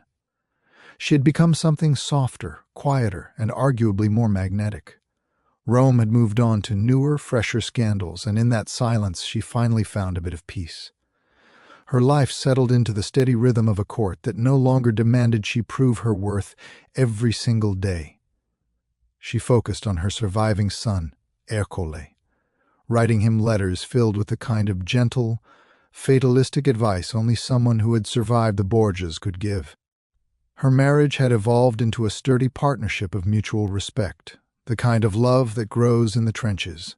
But even in the quiet of Ferrara, the shadows of her past never truly vanished, they just learned to wait in the corners. By the spring of 1519, the toll of 10 pregnancies, the relentless weight of political stress, and the sheer exhaustion of outrunning her own name had finally broken Lucrezia's physical frame. Chronic fevers and fainting spells became her new reality, leaving her bedridden for days at a time. Yet, in true Borgia fashion, she refused to let her illness strip her of her poise. Visitors who were granted access to her chambers described her as serene, almost luminous, as if she were slowly untethering herself from the world of flesh and rumor. In June, she went into labor for the 10th time. The child, a girl, was stillborn, and the complications that followed were more than her weakened system could handle. Renaissance medicine, which was essentially a desperate mix of bitter herbs, frantic prayers, and a lot of wishful thinking, had no answer for the infection that set in. As the fever burned through her, Lucrezia didn't panic. She requested her final confession, received the sacraments, and asked to be left alone with her chaplain. Those who were there described her as calm, resolute, and utterly at peace. The polar opposite of the chaotic seductress the world's pamphlets had spent decades describing. On June 24, 1519, Lucrezia Borgia died at the age of 39. Her final words were reportedly a prayer for her children, and most poignantly, for the peace of those who wronged me. Ferrara didn't just move on, it mourned her with a sincerity that spoke volumes. The poets she had sponsored wept openly, and the courtiers who had once doubted her admitted she had died with the grace of a true Christian lady. She was buried in the convent of Corpus Domini, a quiet, humble sanctuary that fit her spirit far better than any of the gilded, blood-stained palaces of Rome. In death, she finally achieved the one thing life had always denied her: silence. Not the heavy, suspicious silence of a looming scandal, but the true peace of finally being left alone. But death didn't end the story of Lucrezia Borgia. It made it immortal. Within months, the printing presses of Europe were already hard at work, reshaping her life into a myth that would last for centuries. To some, she was the ultimate Renaissance monster, the Pope's daughter who kept poison in her ring and lived a life of staggering intrigue. To others, she was the ultimate victim, a pawn trapped in a web spun by men far more ruthless and powerful than she could ever be. The truth, as it always is with the Borgias, was likely both and neither. Later centuries couldn't get enough of her contradictions. Victor Hugo turned her into a deadly femme fatale for his 1833 play, and Donizetti took that same myth and set it to soaring operatic arias of guilt and vengeance. Painters loved the imagery of her. Golden hair, cold eyes, one hand clutching a poisoned goblet and the other resting on a skull, half Madonna, half executioner. Even Machiavelli, who had seen her brother's brutality firsthand, hinted that her political finesse made her just as formidable as any prince. Yet, for those who bother to look at her surviving letters, a different woman emerges. You find a mother who spoke tenderly about her children's futures, a manager who worried about convent accounts, and a soul who signed her name simply, "Your most devoted Lucrezia." There was no venom in those pages, no seduction, only intelligence and a deep, lingering melancholy. Her legend has survived because she is the walking embodiment of the Renaissance itself: beauty and corruption, grace and ambition, sanctity and sin. She lived in a world where men could poison entire cities and call it diplomacy. But because she was a woman, her every smile was treated as a hidden weapon. The same world that eventually forgave popes for murder never quite forgave Lucrezia for the crime of surviving it. It's only in recent years that we've begun to reclaim her humanity. Modern history doesn't see a she-devil anymore. It sees a brilliant political survivor who was born into an impossible family and played the hand she was dealt with legendary skill. She played her role because she had no other choice, and she played it so well that we are still captivated by her shadow 500 years later. In the end, Lucrezia Borgia became exactly what history loves most: a riddle with perfect handwriting. Whether she was a saint or a serpent depends entirely on who is telling the tale, but one thing is certain: few women have ever danced so gracefully on the knife's edge between total damnation and immortality. And even in death, the world simply couldn't stop whispering her name. But as the shadows of the Renaissance fade, we travel back to the heart of ancient Rome.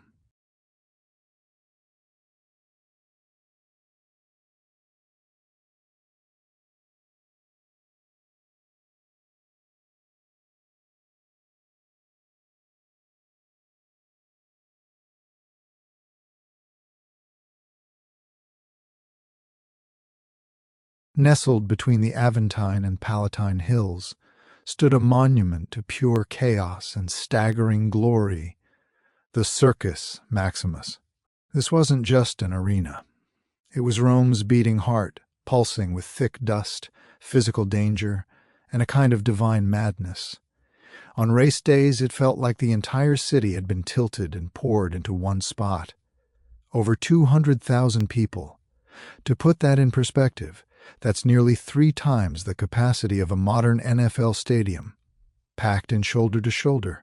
They were shouting, sweating, and desperately praying that their favorite team wouldn't become a heap of splinters before the very first turn. From a distance, the circus looked like a sun-bleached colossus stretching nearly 600 meters long. But inside it was a frenzy. You had wealthy senators reclining under silk awnings, their rings glittering as they made high-stakes bets, while commoners cheered from the blistering stone terraces. They waved scraps of colored cloth, red, blue, green, or white, the sacred banners of their beloved racing factions. Even the emperor himself would lean forward when the signal dropped, just as eager and anxious as the butcher or the baker seated a few levels below him. The trumpets would blare, and the charioteers, mostly young men with significantly more courage than common sense, would tighten their reins and whisper one last frantic prayer to Fortuna, the goddess of luck. The horses stamped and snorted, their bronze fittings glinting like fire under the Roman sun. Then, with a blast of the mappa, the white starting cloth, the race erupted. 12 teams thundered forward, wheels clattering, sand exploding under hundreds of hooves. The noise was so immense it made the marble foundations quake. The air instantly filled with the heavy scent of horse sweat, hot leather, and burnt oil. In a heartbeat, the crowd was possessed, shouting names, cursing rivals, and clutching their betting slips like holy relics. The danger was no illusion. One wrong move at the spina, the central divider, and a charioteer could be flung into the stands like a rag doll or crushed beneath the hooves of his own horses. Death came fast in the circus, but fame came even faster. A victorious driver could earn the fanatical adoration of thousands, his name sung in every smoky tavern for weeks on end. To the Romans, this wasn't just entertainment, it was religion in motion. Each race felt like a prayer, and each crash felt like divine punishment.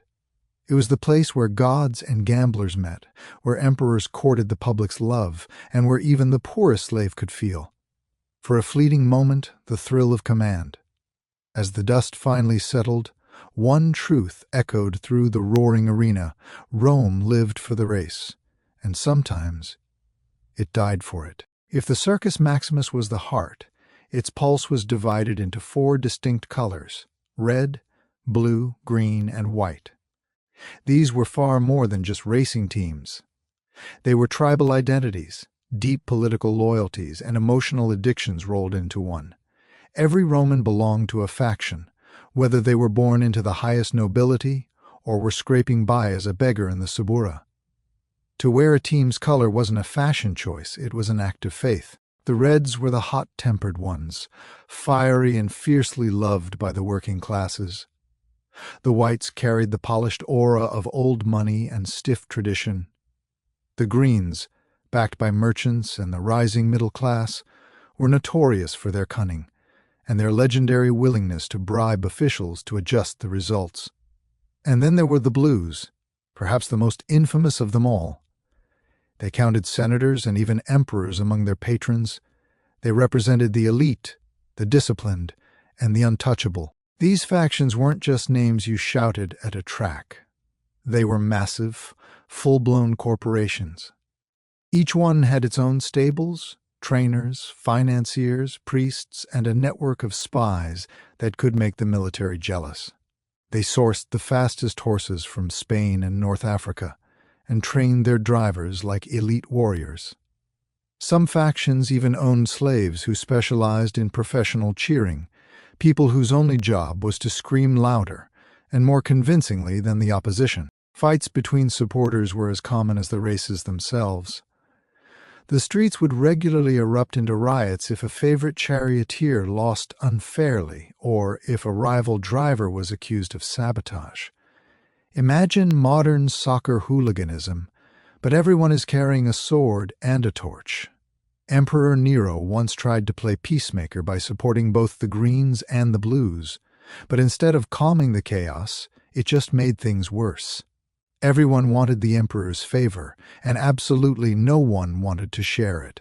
For the fans, victory wasn't just about the win, it was about who they were. If your faction triumphed, you walked home through the Roman streets a little taller. If it lost, you drowned your shame in the cheapest wine you could find and vowed revenge for next time. Children were practically baptized in team colors. Wives were known to leave husbands who supported rival factions.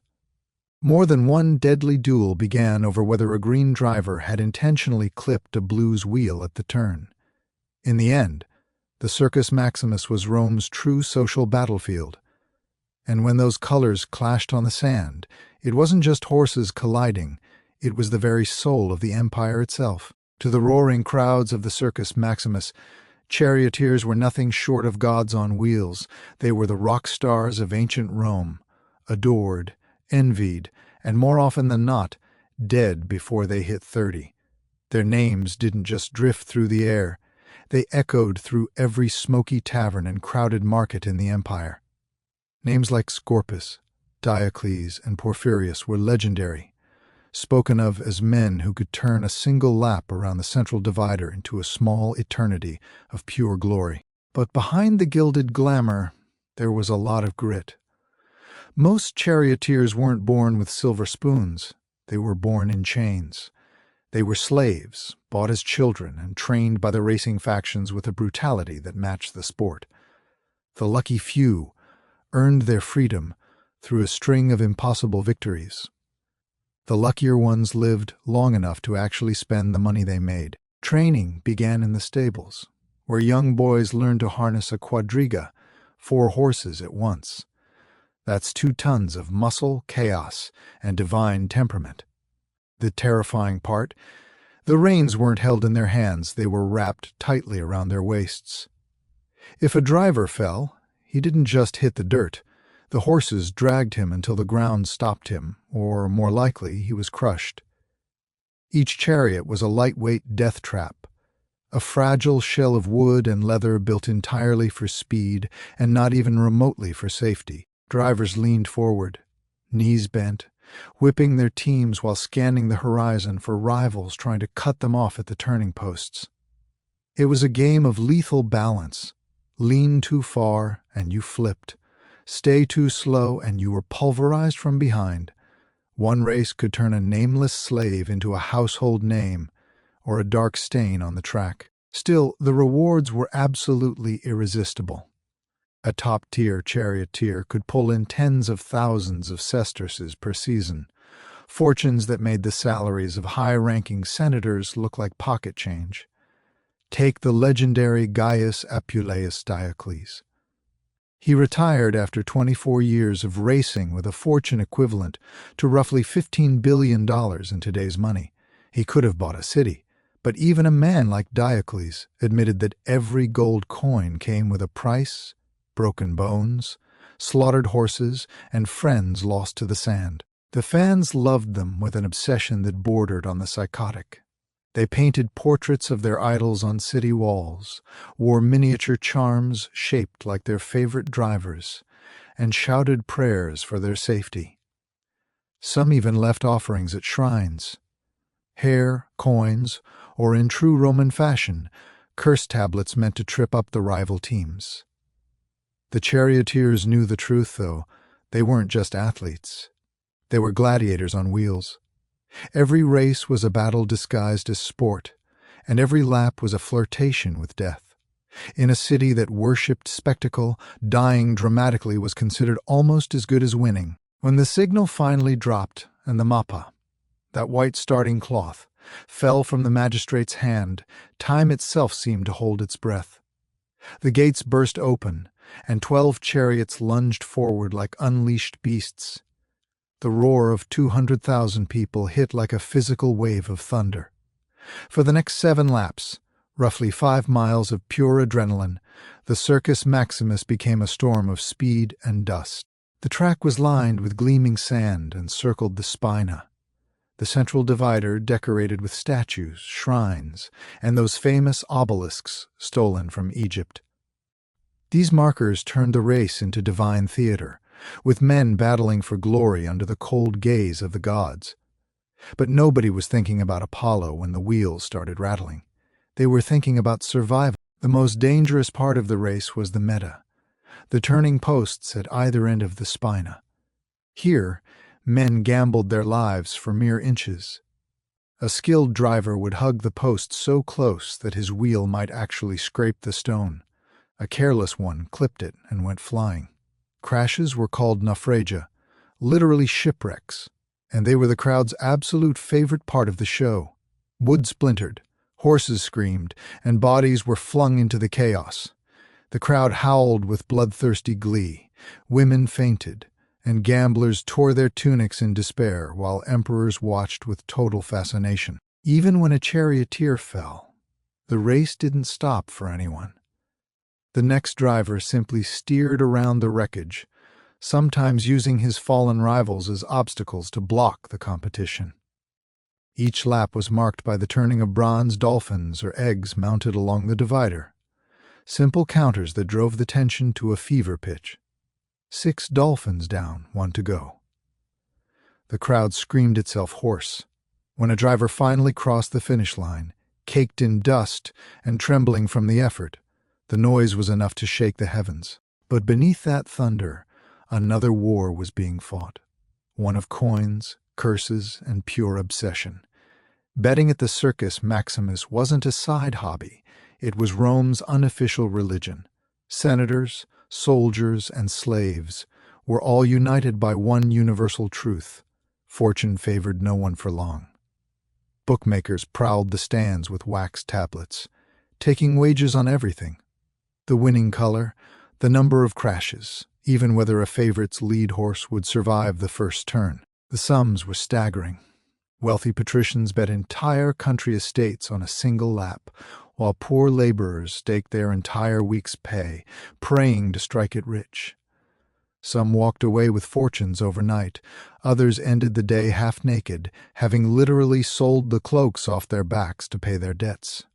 In Rome, the race never ended at the finish line. It followed you all the way home. It wasn't uncommon for a gambler to hurl himself from the stands after a crushing loss.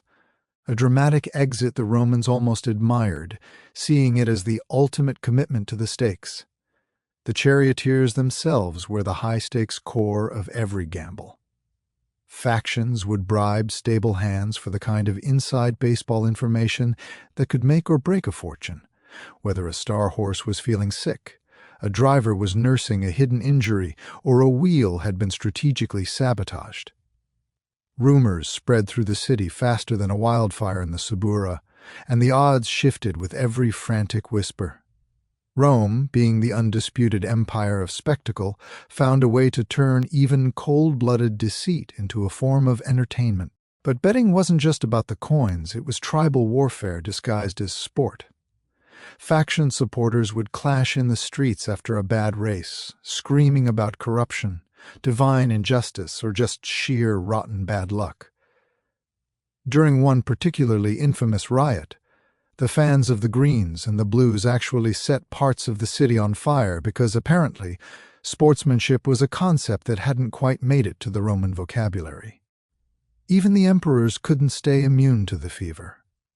Caligula reportedly dropped astronomical sums on his beloved Greens, and once even threatened to execute a charioteer just for losing him a race.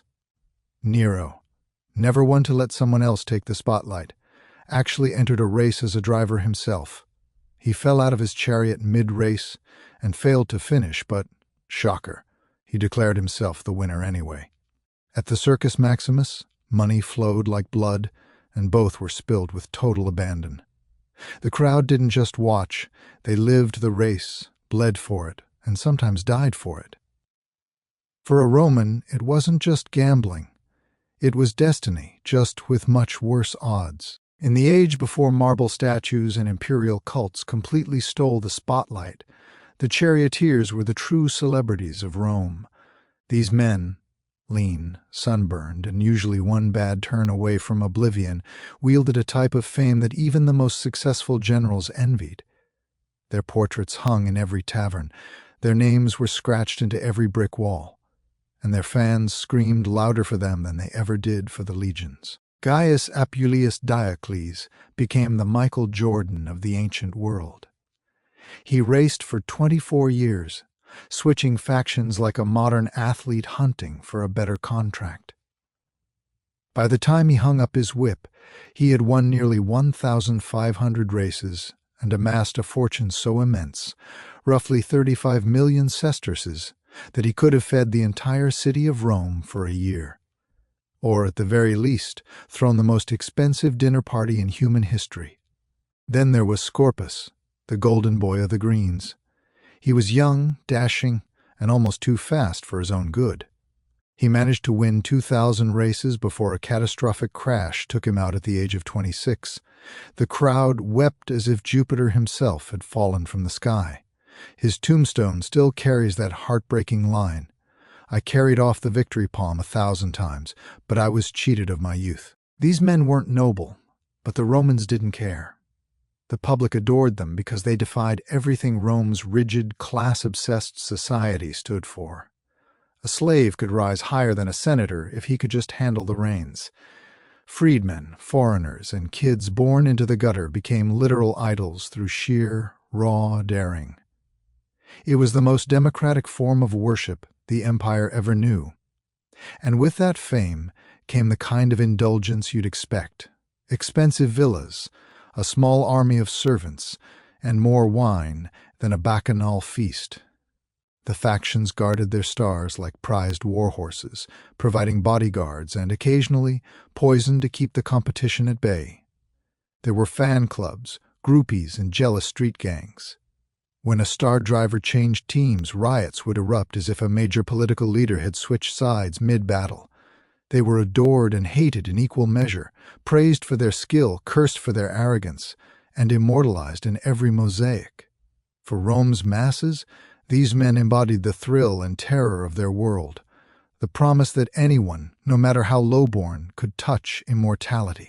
To the untrained eye, the Circus Maximus looked like a simple racetrack, but to a Roman, it was the most powerful political arena on the planet. The roar of the crowd wasn't just about the horses, it was about loyalty, ideology, and control. The emperors knew this better than anyone. A happy mob was a quiet mob. The fastest way to keep the peace was through bread and circuses. Panem et circenses. Politicians would sponsor massive races just to buy public favor. The bigger the games, the more generous the host appeared. New emperors would often kick off their reign with extravagant races, showering the stands with coins as if they were sprinkling holy water. The crowd roared for the speed, sure, but they also roared with a temporary fleeting gratitude that was usually enough to keep the daggers out of the emperor's back for another week. The factions themselves were essentially miniature political parties, each with their own powerful patrons in the Senate and the palace. The blues generally represented the conservative elite, the establishment class who liked to toast Jupiter before raising taxes.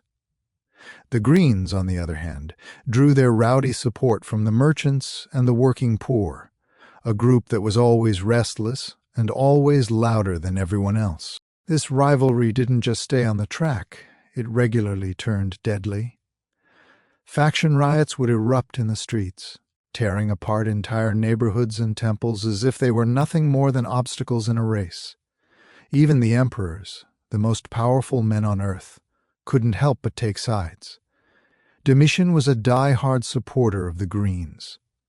Caligula, however, adored the blues so passionately that he was known to have dinner in their stables, probably because he trusted the horses more than his own advisors. Then there was Nero, ever the performer, who declared himself the official charioteer of all factions, which was a very convenient way of ensuring he always won. The crowd wasn't stupid, they knew the races were often rigged, but pretending not to notice was half the fun. It was part of the theater. The Circus Maximus became Rome's ultimate pressure valve. When taxes were too high or the grain shipments from Egypt failed to show up, the mob didn't storm the Senate right away. Instead, they used the races to boo the emperor to his face, and those boos mattered. One poorly received spectacle could spark a citywide uprising. Emperor Justinian would learn this lesson the hard way centuries later in Constantinople, when faction riots at the Hippodrome nearly burned the city to the ground. Rome had written the manual on mob control. Everyone else was just copying the notes. To the emperors, the circus was both a blessing and a curse, the one place where the people's joy could keep them in power, or their fury could end a reign in a single afternoon. Every lap around that track was a metaphor for Rome itself, swift, brilliant, and always exactly one turn away from total disaster. The Circus Maximus was Rome at its most dazzling and its most brutal. Beneath the cheers and the music lay a ritual of destruction. These races were spectacles of life and death, and the Romans, being a people who were refreshingly honest about their darker appetites, found both outcomes equally thrilling. The crashes, those famous naufragia or shipwrecks, were the soul of the show. They happened so often that the spectators began to treat them like divine interventions. When a chariot smashed into the spina, some people swore they could actually see the gods reaching down to decide a driver's fate. Horses screamed, wheels splintered into toothpicks, and drivers were flung through the air like rag dolls. The lucky ones were trampled instantly. The unlucky ones?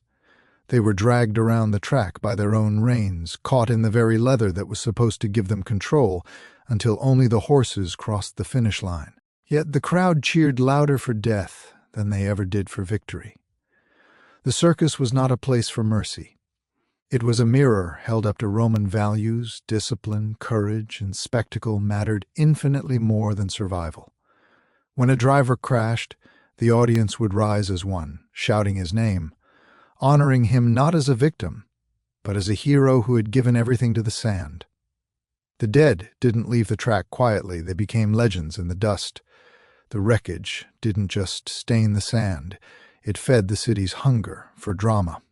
Between races, repair crews would swarm the track, dragging away the shattered wood, the blood, and the bones, while musicians played loud, frantic tunes to drown out the sounds of the cleanup.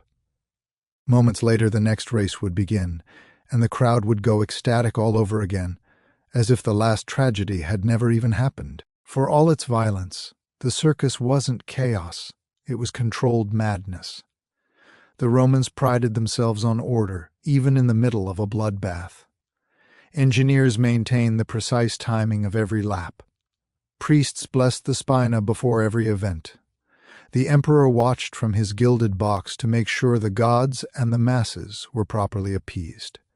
This delicate balance of danger and decorum is what made the circus immortal. The people didn't just want a show, they wanted transcendence. They wanted that fleeting sense of being part of something larger, louder, and bloodier than their own daily lives. And when the dust finally settled after the last race, the smell of sweat, wine, and crushed flowers hung over the stands, the unmistakable scent of Rome's greatest addiction. In victory or in wreckage, the circus always gave the crowd what they needed most, a reason to feel alive. For nearly 1,000 years, the Circus Maximus echoed with that thunder, the hooves, the cheers, the very heartbeat of an empire. But as Rome's glory began to fade, so too did its greatest spectacle. The end didn't come in one dramatic, fiery crash. It came quietly, like a dying ember flickering out in the very dust it once ignited. By the 4th century, the old gods had fallen out of favor. Christianity swept through the empire, bringing a new disdain for what the bishops called pagan bloodlust. They labeled the races as sinful distractions. Yet even then, the people resisted. The circus had become more than just a religion or a ritual. It was their identity. It was their memory. For generations who had nothing left to worship, The roar of that crowd was the last sound of Rome that still felt divine. But eventually, the empire's coffers grew thin, and its patience grew even thinner.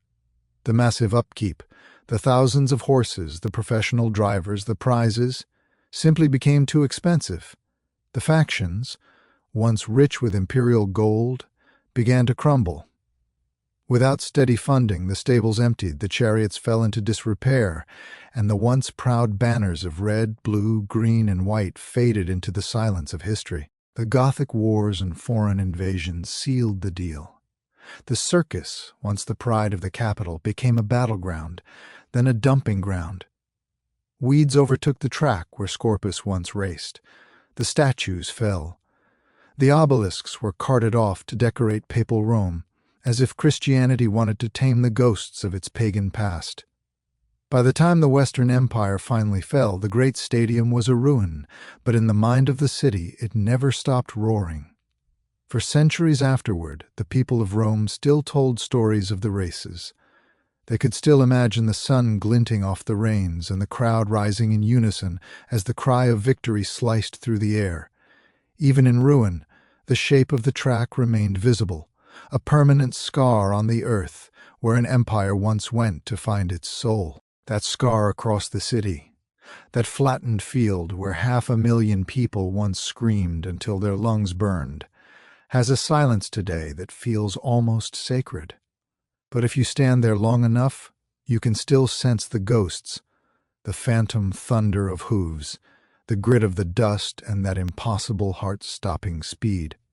Rome may have fallen, but the Circus Maximus, that mad, glorious heartbeat of a civilization, never truly stopped running. It just changed its rhythm.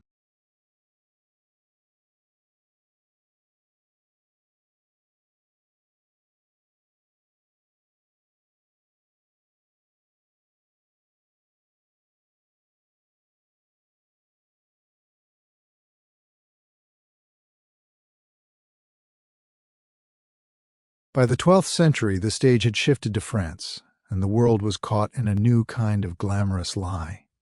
From the outside, the French court glimmered with the polished veneer of chivalry, piety, and high-minded elegance. But once you stepped behind those heavy velvet curtains, you found a world built on whispered affairs, poisoned loyalties, and dangerous games of love and inheritance. King Louis VII, a man so pious it bordered on an obsession, dreamed of a holy kingdom governed by pure virtue. His courtiers, however, had much more earthly dreams. They dreamed of each other's spouses, each other's fortunes, and each other's titles. The courts at Paris and later Poitiers buzzed with poetry and scandal in equal measure. This was the era of the troubadours, who perfected courtly love, which was really just a highly polished, poetic form of adultery that somehow made cheating sound like a divine calling. A knight could pledge his undying devotion to a married lady, and if her husband had the nerve to object, well, clearly the poor man just didn't understand romance. At the center of this glittering hypocrisy stood Queen Eleanor of Aquitaine. She was bold, she was brilliant, and she was far too alive for the dull, gray religiosity of her husband. She brought with her a southern sensuality from Aquitaine that the northern clergy found absolutely terrifying. Under her touch, the court became a paradise for poets, lovers, and opportunists. Love was a sport, gossip was the primary currency, and fidelity was treated as a matter of creative interpretation. The nobles played their parts perfectly. Behind every gallant bow and polite smile was a calculation, a favor owed, a rumor planted, or a secret letter exchanged at midnight. Marriages weren't unions of affection, they were political traps. One wrong word or a single misplaced glance could destroy an entire lineage. This moral theater stretched from the halls of Paris to the great duchies of Champagne. In these chambers, where minstrels sang about unattainable love, real men and women were risking their lives to make those verses a reality. These affairs weren't just about passion, they were acts of defiance, a quiet rebellion against arranged marriages and rigid hierarchies. But it was a dangerous stage. Behind the lace and the Latin poetry were spies, priests who confessed secrets to bishops, and servants who overheard lovers in the shadows. In this kingdom dressed in silk, every kiss was political, and every act of love could be the opening move of a war. If 12th century France had a pulse, it throbbed through Eleanor herself. Born into one of the wealthiest duchies in Europe, she was everything the medieval world pretended women weren't allowed to be: independent, seductive, and terrifyingly smart. Her marriage to Louis was supposed to be a match made in heaven. Piety meets power. Instead, it was a chemical explosion. Louis was the kind of man who would probably apologize to God before sitting down to dinner. Eleanor, raised in a land of music and open flirtation, found his court stifling, his priests exhausting, and his obsession with constant confession a major inconvenience for her ambitions. She wasn't just a queen, she was the cultural engine of France. But admiration in the Middle Ages turned to rumor very quickly. During the Second Crusade, Eleanor actually accompanied her husband to the Holy Land, and tongues started wagging from Jerusalem to London. Chroniclers whispered that she was spending a little too much time with her handsome uncle, Raymond of Poitiers. Whether it was true or not didn't really matter. It was the kind of story that burned through a reputation faster than a torch through dry parchment. When they finally dragged themselves back to France, the marriage was a corpse wearing a crown. Louis, humiliated and convinced that their lack of a male heir was a divine punishment, sought an annulment. Eleanor didn't waste a single second mourning. She strategized. Within weeks, literally weeks, she secured a marriage to Henry of Anjou, who would soon become Henry II of England. It was one of the boldest, most boss moves in medieval history. The woman who had been the Queen of France simply packed her bags and became the Queen of England, taking half of southwestern France with her as she went. Paris was scandalized. The bishops condemned her immodest haste, and the nobles whispered that no woman could swap kings that easily without a bit of witchcraft. But Eleanor didn't need magic. She just had better timing and a higher IQ than everyone else in the room. She had turned a personal humiliation into a geopolitical triumph. With her departure, the French court lost its brightest flame, but in England, her appetite for intrigue was just getting warmed up. When she and Henry finally joined forces, Europe held its breath and then immediately started gossiping. The union created a vast empire stretching from the Scottish border to the Pyrenees. But it also joined two of the most combustible personalities of the Middle Ages. Henry was brilliant, restless, and had a temper that could level a castle. Eleanor was equally intelligent and twice as proud. Together they were magnificent, and they were an absolute disaster waiting to happen. At first their marriage burned with an intensity that fascinated all of Europe. Henry admired her sharp wit and political experience, and Eleanor finally enjoyed having a husband who wasn't terrified of her own shadow. Their court became a high-stakes theater of intellect and ambition. Diplomats marveled at their reach. Troubadours sang of their beauty, and their enemies trembled at the sheer scale of their combined influence. But in a world where words were as lethal as daggers, that affection soured into a bitter rivalry. Henry's appetite for control was pathological. He tried to manage his lands, his clergy, and his barons as though they were mere extensions of his crown, and he made the fatal mistake of trying to manage his wife the same way. Eleanor, who had ruled the massive Duchy of Aquitaine in her own right long before Henry was even a king, absolutely chafed at being reduced to a royal ornament. She eventually retreated to her beloved Poitiers, surrounding herself with poets and philosophers. But behind the elegant verses and the courtly dances, a rebellion was brewing. Rumors swirled through both courts like smoke. Henry was keeping mistresses, some noble, some not, and Eleanor, wounded but defiant, began corresponding with discontented nobles and, most dangerously, with her own sons. Their letters, written in careful code, spoke of honor and justice, which were just polite medieval synonyms for a full-blown revolt. The breaking point was Henry's very public relationship with Rosamund Clifford. Chroniclers later obsessed over this, claiming Eleanor hunted Rosamund through a top-secret labyrinth with a dagger in her hand. While that's likely a tall tale, it captured the spirit of the situation. Eleanor's humiliation was not something she was ever going to forgive. By the time she reached her 50s, the queen who had once charmed the world stood at the center of a family civil war. Her sons, Richard, Geoffrey, and Henry the young king, rose against their father with their mother's quiet, icy blessing. In a world ruled by kings, Eleanor's pen had become her sword. By 1173, the great Angevin Empire was no longer a family. It was a battlefield with royal titles. Henry's sons were handsome, ambitious, and painfully aware that their father had no intention of ever letting them actually rule anything. They had the crowns, but he kept the keys to the treasury. The eldest, Henry the young king, was treated like a decorative heir.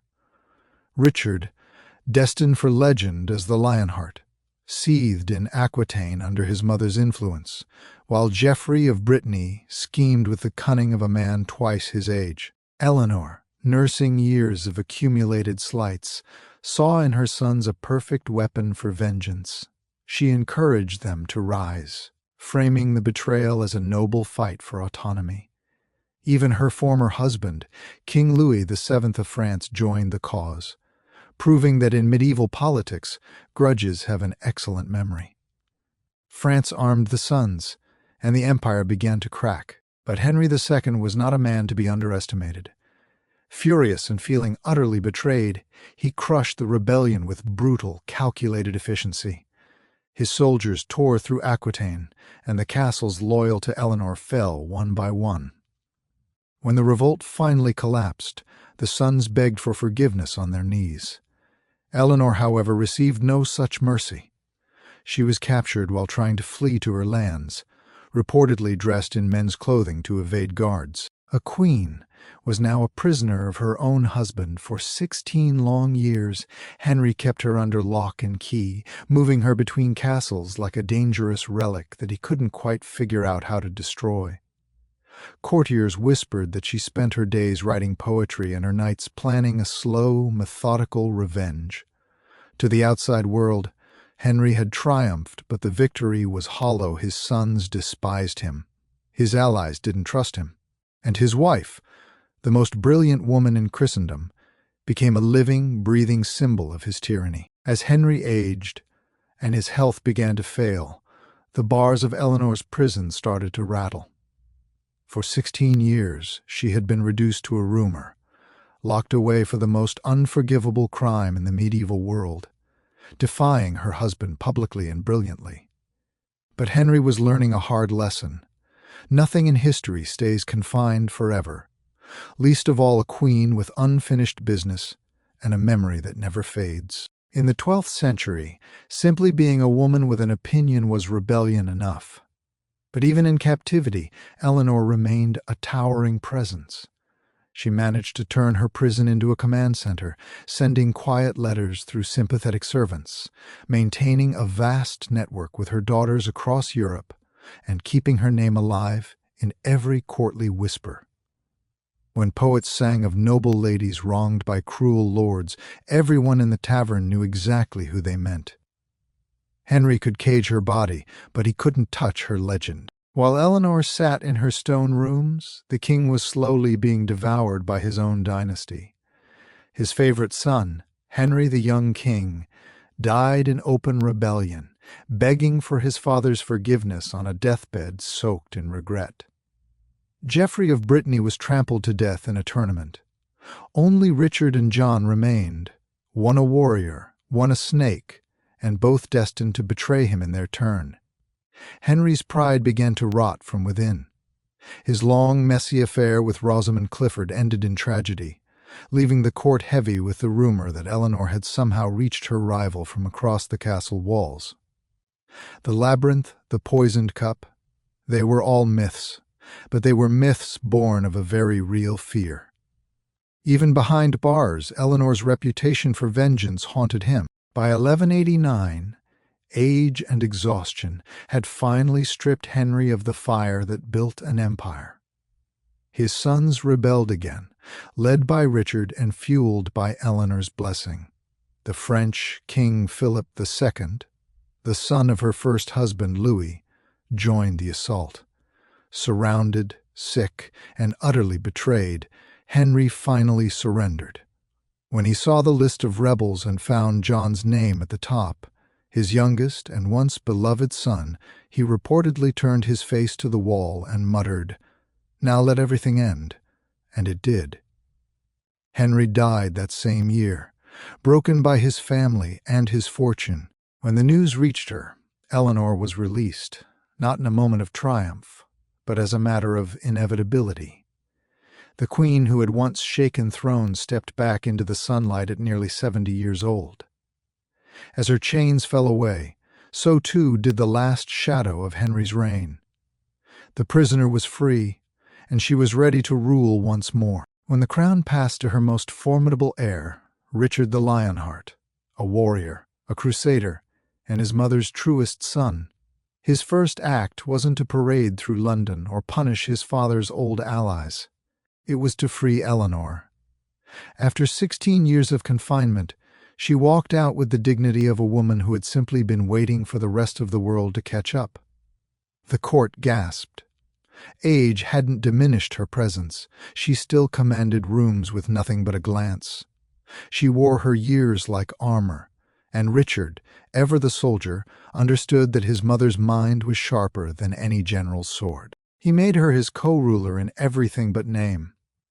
She governed while he was away, managed his treasury, and brokered peace in rooms where his legendary temper would have only caused a war. But even this new reign had its scandals. Richard's own passions, whispered to include both men and women, fed the gossip mills for years. Eleanor simply ignored it. She had seen far worse. Instead, she focused on keeping his vast empire from imploding, while he chased glory in the Third Crusade. When Richard was captured and held for ransom by the Holy Roman Emperor, it was Eleanor who saved him. Nearly 80 years old, she rode across the Alps herself, negotiated with princes, and raised an impossible ransom, 150,000 marks. It was a sum so massive it nearly bankrupted all of England. Chroniclers wrote that she moved like a lioness seeking her cub. Yet even this triumph carried its share of sorrow. While Richard was fighting abroad, his younger brother John was stirring up rebellion at home, whispering that England would be better off under his rule. It was a familiar story.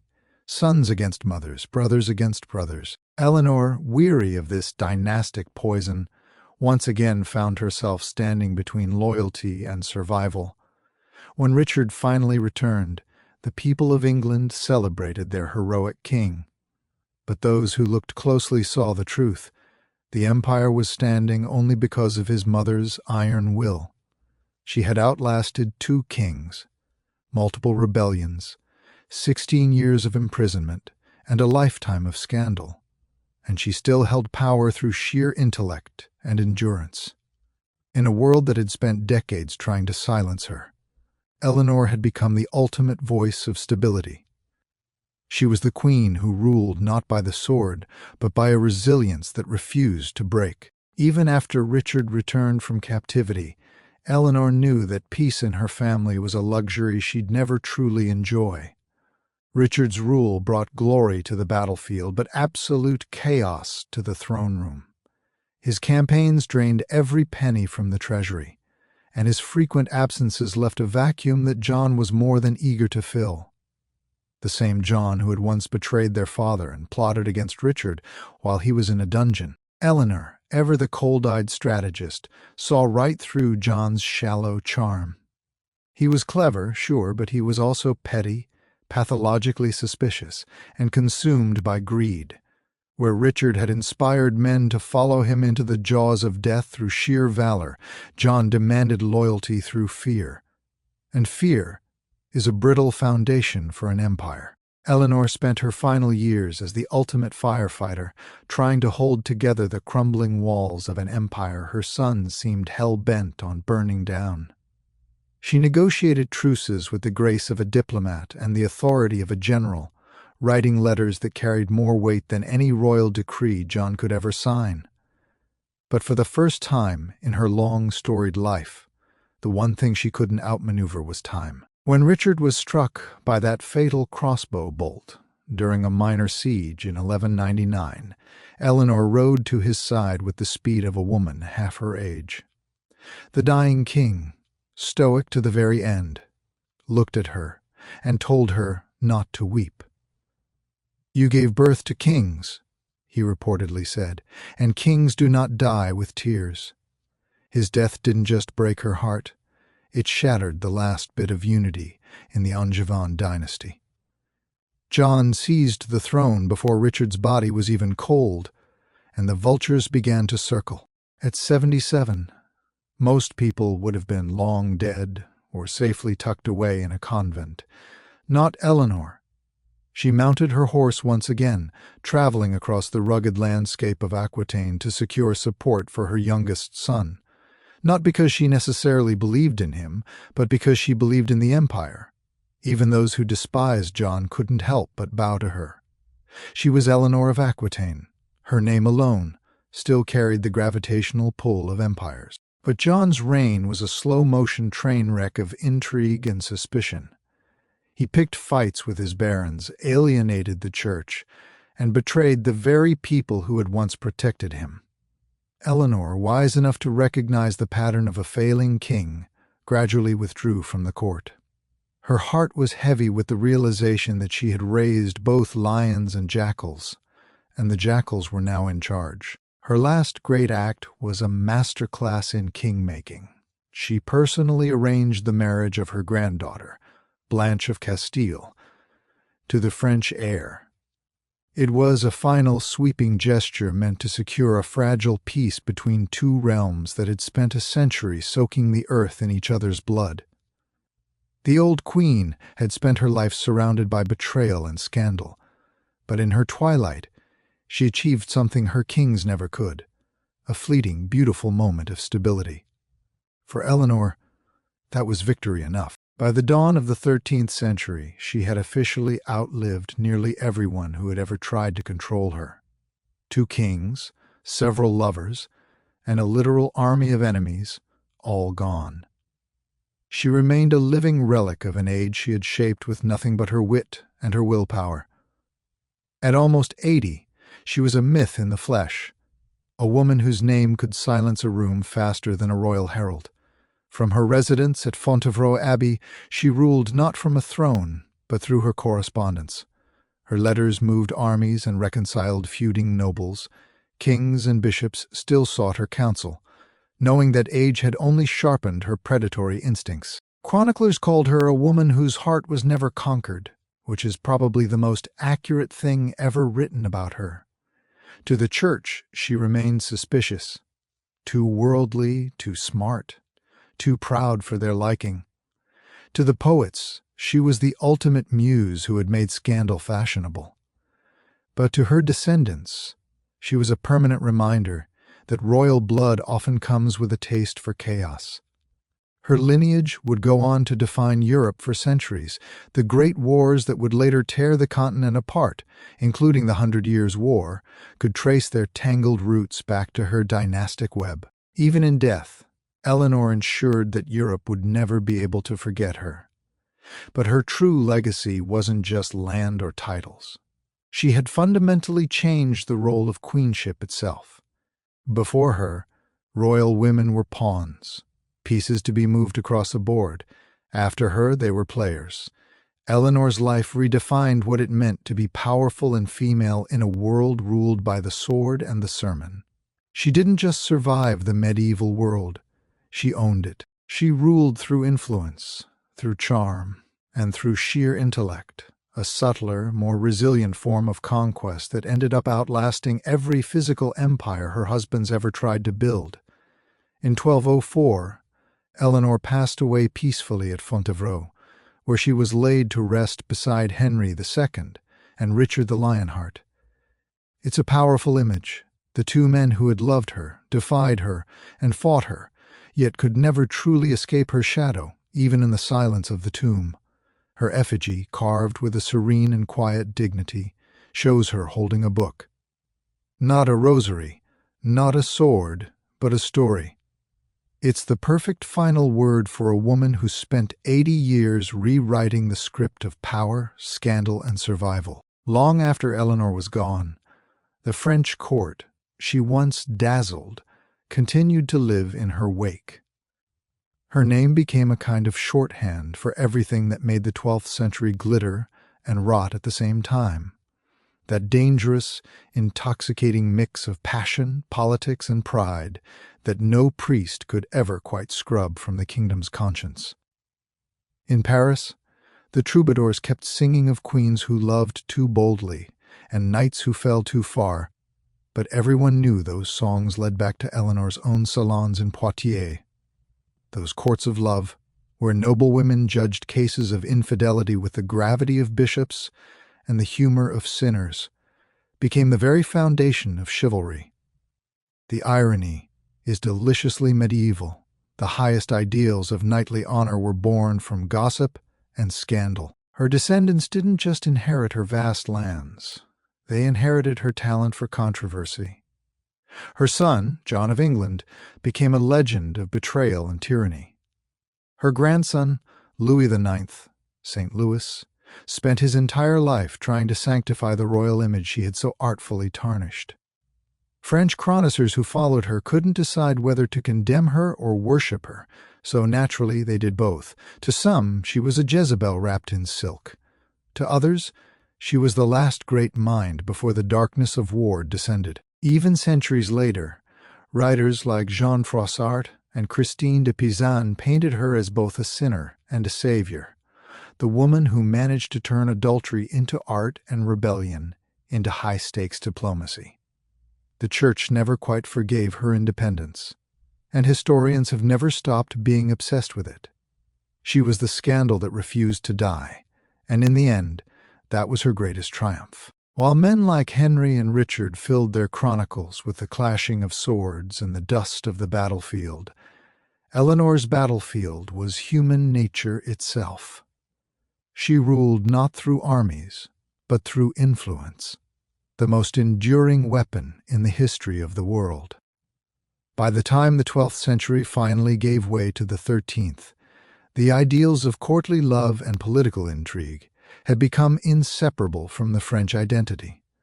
Behind the solemn hymns and the formal heraldry, you can still hear the echo of her laughter, the sound of a queen who outwitted kings, rewritten the rules of morality, and made scandal itself a form of immortality.